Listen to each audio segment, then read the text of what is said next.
ನಮಸ್ಕಾರ, ಶುಭ ಮುಂಜಾನೆ. ವ್ಯಕ್ತಿತ್ವ ದರ್ಪಣ ಕಾರ್ಯಕ್ರಮಕ್ಕೆ ಅಕ್ಕರೆಯ ಸ್ವಾಗತ. ನಲ್ಮೆಯ ವೀಕ್ಷಕ ಬಂಧುಗಳೇ, ಪ್ರತಿಯೊಬ್ಬರು ತಮ್ಮ ವ್ಯಕ್ತಿತ್ವದ ಬಗ್ಗೆ ಅರಿತುಕೊಳ್ಳುವುದರ ಮೂಲಕ ವ್ಯಕ್ತಿತ್ವ ವಿಕಸನವನ್ನು ಮಾಡಿಕೊಳ್ಳಿಕ್ಕೆ ಸಾಧ್ಯ ಆಗತ್ತೆ. ವೀಕ್ಷಕರೇ, ಒಬ್ಬ ವ್ಯಕ್ತಿ ತಾನು ಬೆಳವಣಿಗೆ ಆಗಬೇಕು ಅಂದರೆ, ಉದ್ಧಾರ ಆಗಬೇಕು ಅಂದರೆ, ಪ್ರಗತಿ ಹೊಂದಬೇಕು ಅಂತ ಅಂದರೆ ತನ್ನ ಬಗ್ಗೆ ತಾನೇ ಕಾಳಜಿಯನ್ನು ವಹಿಸಬೇಕು. ತನ್ನ ಬಾಳಿಗೆ ತಾನೇ ಶಿಲ್ಪಿ ಅನ್ನೋದನ್ನು ಮರಿಬಾರದು. ಹಾಗೆಯೇ ನಮ್ಮ ಬಾಳಿನಲ್ಲಿ ಒಂದು ಪಯಣವನ್ನು ಮಾಡಬೇಕಾದಾಗ ಹಲವು ವಿಚಾರಗಳು, ವಿಷಯಗಳು, ವ್ಯಕ್ತಿಗಳು ನಮ್ಮ ಬದುಕಿನಲ್ಲಿ ಬಂದು ಹೋಗ್ತಾರೆ. ಅಂಥ ಒಂದು ಪ್ರಮುಖವಾದ ವಿಷಯದ ಬಗ್ಗೆ ಇವತ್ತು ಚರ್ಚೆ ಮಾಡ್ತಾ ಇದ್ದೇವೆ. ಅದೇನೆಂದರೆ ಏಕಾಗ್ರತೆ. ಏಕಾಗ್ರತೆ ಇದ್ದರೆ ಬದುಕಿನಲ್ಲಿ ಏನು ಸಾಧನೆಯನ್ನು ಮಾಡಲಿಕ್ಕೂ ಸಾಧ್ಯ ಆಗುತ್ತೆ ಅನ್ನೋದನ್ನು ಗಮನಿಸಬೇಕು ನಾವು. ಉದಾಹರಣೆಗೆ ವಿದ್ಯಾರ್ಥಿಗಳು ಓದುವ ಸಂದರ್ಭದಲ್ಲಿ, ಪರೀಕ್ಷೆಯ ಸಂದರ್ಭದಲ್ಲಿ ಏಕಾಗ್ರತೆಯನ್ನು ಹೊಂದಿದರೆ, ಏಕಾಗ್ರತೆ ಎನ್ನುವ ಅಂಶವನ್ನು ಅವರು ಗಳಿಸ್ಕೊಂಡ್ರೆ ಖಂಡಿತವಾಗಿಯೂ ಕೂಡ ಅವರು ತಮ್ಮ ಪರೀಕ್ಷೆಯಲ್ಲಿ ಯಶಸ್ಸನ್ನು ಗಳಿಸೋದಕ್ಕೆ ಸಾಧ್ಯತೆ ಇದೆ. ಹಾಗೆಯೇ ಶಿಕ್ಷಕರು ಕೂಡ ತಾವು ತಮ್ಮ ಪಾಠವನ್ನು ಮಾಡುವಂತಹ ಸಂದರ್ಭದಲ್ಲಿಯೂ ಕೂಡ ಆ ವಿಷಯದ ಮೇಲೆ ಹಿಡಿತ ಬರಬೇಕು ಅಂತ ಅಂದರೆ ಏಕಾಗ್ರತೆಯನ್ನು ಅವರು ಸಾಧಿಸಬೇಕಾಗ್ತದೆ. ಇನ್ನು ವಾಹನ ಚಾಲಕರಿಗಂತೂ ಹೇಳ್ತಾನೇ ಇರ್ತಾರೆ, ಎಚ್ಚರಿಕೆ ಕೊಡ್ತಾನೇ ಇರ್ತಾರೆ, ರಸ್ತೆಯ ಮೇಲೆ ತಮ್ಮ ನಿಗಾ ಇರಲಿ, ಫೋನ್ ಬಂತು ಅಂತ ಮೊಬೈಲ್ನಲ್ಲಿ ನೋಡಬೇಡಿ ಅಥವಾ SMS ಮಾಡಬೇಡಿ, ಆ ಥರ ಏನಾದ್ರು ಮಾಡಿದ್ರೆ ನೇರವಾಗಿ ಸ್ವರ್ಗಕ್ಕೆ ಹೋಗ್ತೀರಿ ಇಂಥ ಎಲ್ಲ ಚಿತ್ರಗಳನ್ನು ಹಾಕ್ತಾ ಇರ್ತಾರೆ. ಯಾಕೆಂದರೆ ಏಕಾಗ್ರತೆ ಅನ್ನೋದು ಅಷ್ಟೊಂದು ಮುಖ್ಯ. ಇನ್ನು ಸಂಗೀತಗಾರರನ್ನು ಗಮನಿಸೋಣ. ಆ ಸಂಗೀತದಲ್ಲಿ ಎಷ್ಟರ ಮಟ್ಟಿಗೆ ಅವರು ತಲ್ಲೀನರಾಗಿರ್ತಾರೆ ಅಂತ ಅಂದರೆ ಅವರು ಮತ್ತೊಂದು ಸಂಗೀತ ಲೋಕಕ್ಕೆ ಪಯಣ ಬೆಳೆಸಿರ್ತಾರೆ ಅಂದರೆ ತಪ್ಪಾಗೋದೇ ಇಲ್ಲ. ಇನ್ನು ಹಾಗೆಯೇ ವಿಜ್ಞಾನಿಗಳು ಏನಾದರೂ ಒಂದು ವಿಶೇಷವಾದ ಸಂಶೋಧನೆ ಮಾಡಬೇಕು ಅಂದರೆ, ಆವಿಷ್ಕಾರ ಮಾಡಬೇಕು ಅಂದರೂ ಕೂಡ ಅಲ್ಲಿ ಏಕಾಗ್ರತೆಯ ಮಹತ್ವ ಸಾಕಷ್ಟು ಇರುತ್ತೆ ಅನ್ನೋದನ್ನು ನಾವು ಗಮನಿಸಬೇಕಾಗತ್ತೆ. ಹಾಗೆಯೇ ಗೃಹಿಣಿಯರಿಗೂ ಸಹ, ಸುಮ್ಮನೆ ಉದಾಹರಣೆಗೆ ಹೇಳೋದಾದರೆ, ಅಡುಗೆ ಮಾಡುವಂಥ ಸಂದರ್ಭದಲ್ಲಿ ಸರಿಯಾಗಿ ಗಮನ ಇರಲಿಲ್ಲ ಅಂದರೆ ಉಪ್ಪು ಖಾರ ಹೆಚ್ಚು ಕಡಿಮೆ ಆಗಿಬಿಡುತ್ತೆ ಅನ್ನೋದನ್ನು ನಾವು ಗಮನದಲ್ಲಿ ಇಟ್ಕೋಬೇಕು. ಇನ್ನು ಹಾಗೇನೇ ಆಟಗಾರರು, ಅವರು ಎಷ್ಟು ಮಟ್ಟಿಗೆ ಆಟದಲ್ಲಿ ತೊಡಗಿಸ್ಕೋಬೇಕು ಅಂತ ಅಂದರೆ ಅದಕ್ಕೊಂದು ಉದಾಹರಣೆನೇ ಕೊಡ್ಬೋದು ನಾವು. ಅದಕ್ಕೆ concentration as both width and direction ಅಂತ ಕೂಡ ಹೇಳ್ತಾರೆ. ಅಂದರೆ ಉದ್ದ ಅಗಲ ಎರಡೂ ಕೂಡ ನಾವು ಗಮನ ಹರಿಸ್ಕೋಬೇಕು ಅಂತ ಕೂಡ ಹೇಳ್ತಾರೆ. ಇನ್ನು ಚಿತ್ರಕಲಾವಿದರು, ಅದ್ಭುತವಾದ ಚಿತ್ರಕಲೆ ಅರಳಬೇಕು ಅಂತ ಅಂದರೆ, ಬೆಳಗಬೇಕು ಅಂತ ಅಂದರೆ ಆ ಚಿತ್ರಕಲಾವಿದನಲ್ಲಿ ಎಷ್ಟರ ಮಟ್ಟಿಗೆ ಏಕಾಗ್ರತೆ ಇರುತ್ತೆ ಅನ್ನೋದನ್ನು ನಾವು ಗಮನಿಸಬೇಕು. ಹಾಗೆಯೇ ಜಾದೂಗಾರರು ಒಂದು ಯಕ್ಷಿಣಿ ವಿದ್ಯೆಯನ್ನು ಅವರು ಮಾಡಬೇಕಾದಾಗ ಎಷ್ಟರ ಮಟ್ಟಿಗೆ ಏಕಾಗ್ರತೆಯನ್ನು ಹೊಂದಿರಬೇಕಾಗತ್ತೆ ಅನ್ನೋದನ್ನು ಗಮನಿಸಬೇಕು. ಇನ್ನು ಈ ಚಿತ್ರ ನೋಡಿದವ್ರಿಗಂತೂ ಸರ್ಕಸ್ ಮಾಡೋರು ಅಥವಾ ರಸ್ತೆನಲ್ಲಿ ಒಂದು ಹಗ್ಗದ ಮೇಲೆ ನಡೆಯೋರಂತೂ ಎಷ್ಟರ ಮಟ್ಟಿಗೆ ಏಕಾಗ್ರತೆ ಇರಬೇಕಾಗತ್ತಲ್ವ. ದೇಹ ಮತ್ತು ಮನಸ್ಸು ಎರಡರ ಒಂದು ಸಮತೋಲನ ಇರಬೇಕಾಗತ್ತೆ ಅನ್ನೋದನ್ನು ನಾವು ಗಮನಿಸಬೇಕು. ಇನ್ನು ಸುಮ್ಮನೆ ಇಷ್ಟೊಂದು ಉದಾಹರಣೆಗಳನ್ನು ಕೊಟ್ಟಿದ್ದು ನಮಗೆ, ನಿಮಗೆ, ಪ್ರತಿಯೊಬ್ಬರಿಗೆ ಈ ಏಕಾಗ್ರತೆ ಅನ್ನೋದು ತುಂಬ ಮಹತ್ವ ಮತ್ತು ಅಗತ್ಯ ಇದೆ ಅನ್ನೋದನ್ನು ನಾವು ಅರ್ಥ ಮಾಡ್ಕೋಬೇಕಾಗ್ತದೆ. Concentration is the secret of strength ಅಂತ ರಾಲ್ಫ್ ವಾಲ್ಡೋ ಎಮರ್ಸನ್ ಅವರು ಹೇಳ್ತಾರೆ. ಅಂದರೆ ಈ ಏಕಾಗ್ರತೆ ಅನ್ನುವಂಥದ್ದು ನಮ್ಮ ಒಂದು ಶಕ್ತಿಯ ಒಂದು ಗುಟ್ಟು ಅಂತ ಅಂದರೂ ತಪ್ಪಾಗೋದೇ ಇಲ್ಲ ಅಂತ. ಹೀಗಾಗಿ ಈ ಏಕಾಗ್ರತೆಯಂತಹ ಮಹತ್ವದ ವಿಷಯದ ಬಗ್ಗೆ ಮಾತಾಡಲಿಕ್ಕೆ ಡಾಕ್ಟರ್ ಜಗದೀಶ್ ಬಸಾಪುರ ಅವರು ನಮ್ಮ ಜೊತೆ ಇದ್ದಾರೆ. ಹೊಸಪೇಟೆಯ SBBN ಶಿಕ್ಷಣ ಮಹಾವಿದ್ಯಾಲಯದ ಪ್ರಾಚಾರ್ಯರು. ಡಾಕ್ಟರ್ ಜಗದೀಶ್ ಬಸಾಪುರ ಅವರೇ, ಈ ವ್ಯಕ್ತಿತ್ವ ದರ್ಪಣ ಕಾರ್ಯಕ್ರಮಕ್ಕೆ ತಮಗೆ ಆತ್ಮೀಯ ಸ್ವಾಗತ. ನಮಸ್ಕಾರ. ನಮಸ್ಕಾರ ಸರ್.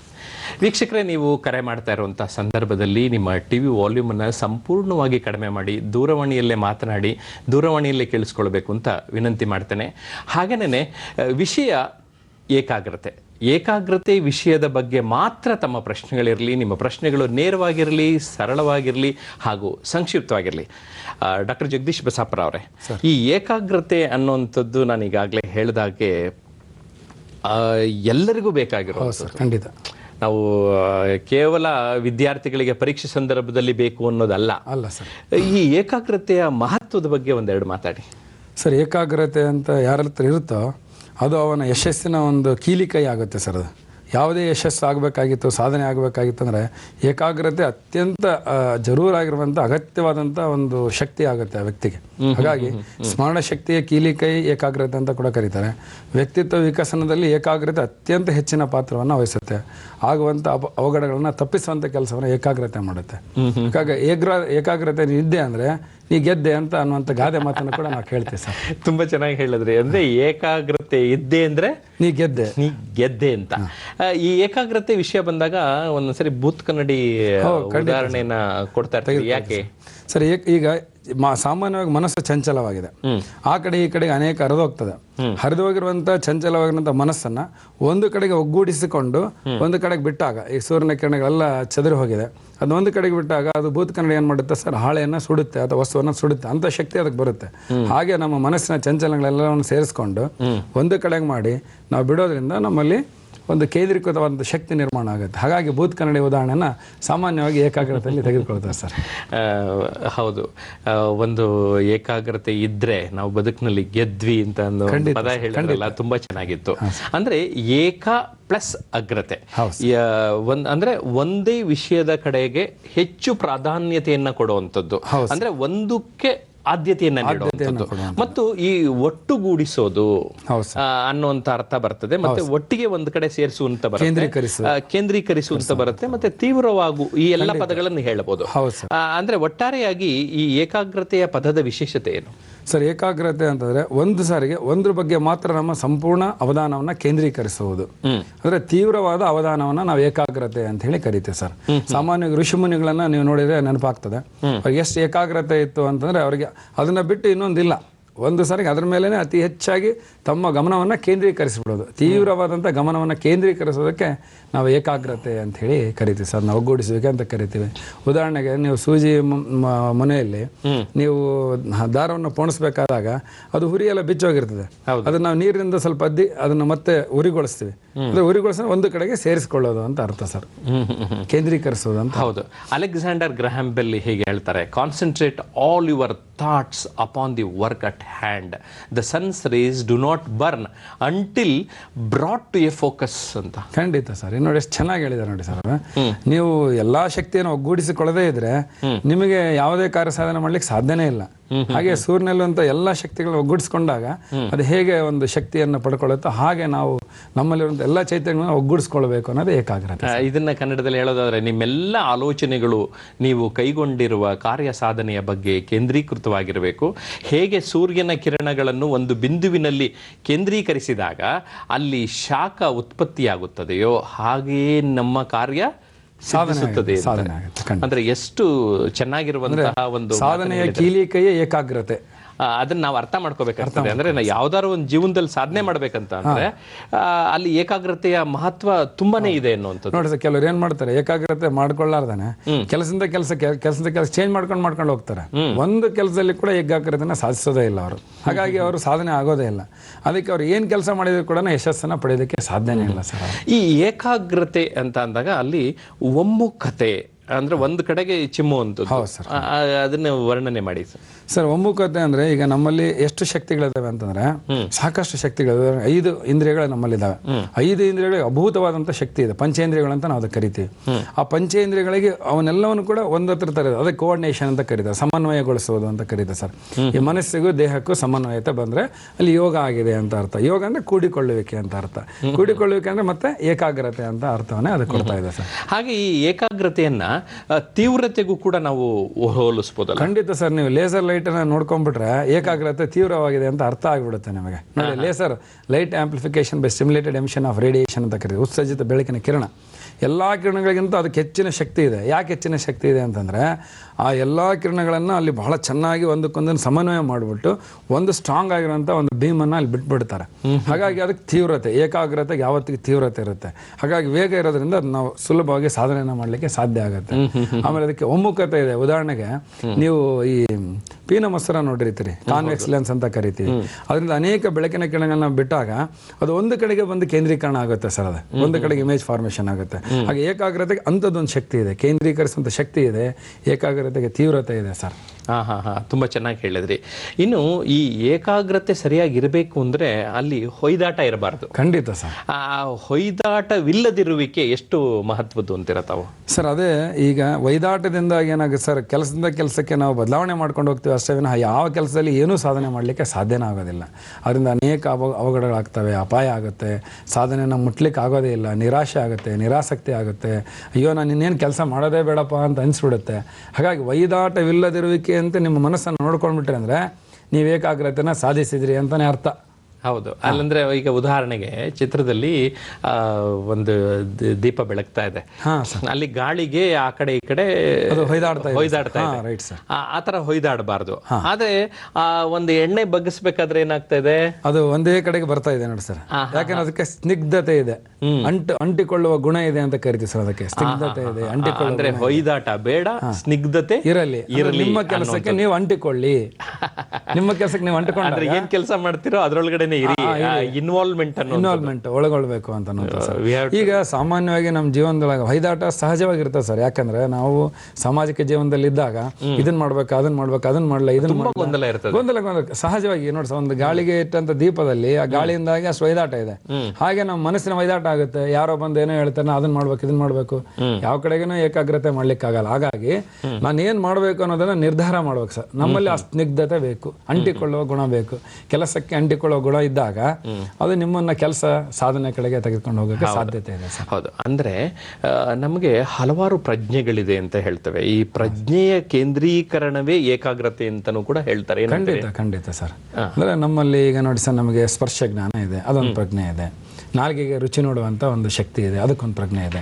ಈ 5 ರೀತಿಯಾದಂಥ ಜ್ಞಾನೇಂದ್ರಿಯಗಳನ್ನು ಉಪಯೋಗಿಸ್ಕೊಂಡಾಗ ನಾವು ಅದನ್ನ ಪ್ರಜ್ಞೆ ಅಂತ ಕರಿತೀವಿ. ಅಂದ್ರೆ ಹೊರ ಪ್ರಪಂಚದ ಜ್ಞಾನ ನಮಗೆ ತಿಳುವಳಿಕೆಗೆ ಬರೋದು ಸರ್. ಅಥವಾ ನಮ್ಮೊಳಗಿನ ವಿಷಯ ನಮ್ಮ ವಿಷಯಕ್ಕೆ ಪ್ರಜ್ಞೆಗೆ ಬರೋದು. ಈಗ ನಮ್ಮಲ್ಲಿ ಒಂದು ಪ್ರಜ್ಞೆ ಅಂತ ಇದೆ, ಆ ಪ್ರಜ್ಞೆಗಳನ್ನೆಲ್ಲವನ್ನೂ ಸೇರಿಸ್ಕೊಳ್ಳೋದು ಏಕಾಗ್ರತೆ ಅಂತ ಅನ್ಸ್ಕೊಳುತ್ತೆ.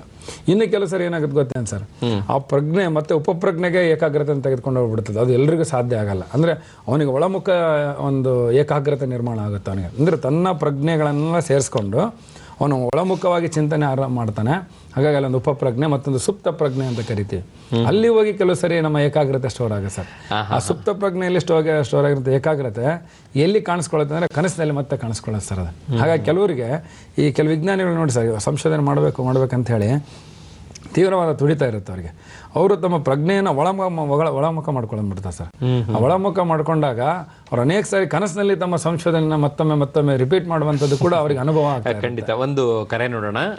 ಜಯನಗರದಿಂದ ರಾಮಕೃಷ್ಣ ಅವರು ಕರೆ ಮಾಡ್ತಾ ಇದ್ದಾರೆ. ನಮಸ್ಕಾರ ರಾಮಕೃಷ್ಣ ಅವರೇ. ನಮಸ್ಕಾರ ಸರ್. ತಮ್ಮ ಪ್ರಶ್ನೆ ಕೇಳಿ ರಾಮಕೃಷ್ಣ. ಜಯಪ್ರಕಾಶ್ ನಾಗದೇವಲ್ ಅವರಿಗೆ, Ramakrishna plus B.Ed college principal ಅವರಿಗೆ ಗುಡ್ ಮಾರ್ನಿಂಗ್ ಸರ್. ನಮಸ್ತೆ, ಹೇಳಿ. ಇವತ್ತು ಕೂಡ ಸಂಡೇ ಒಳ್ಳೆ ಟಾಪಿಕ್ ತಗೊಂಡಿದ್ದೀರಾ, ಥ್ಯಾಂಕ್ ಯು ವೆರಿ ಮಚ್.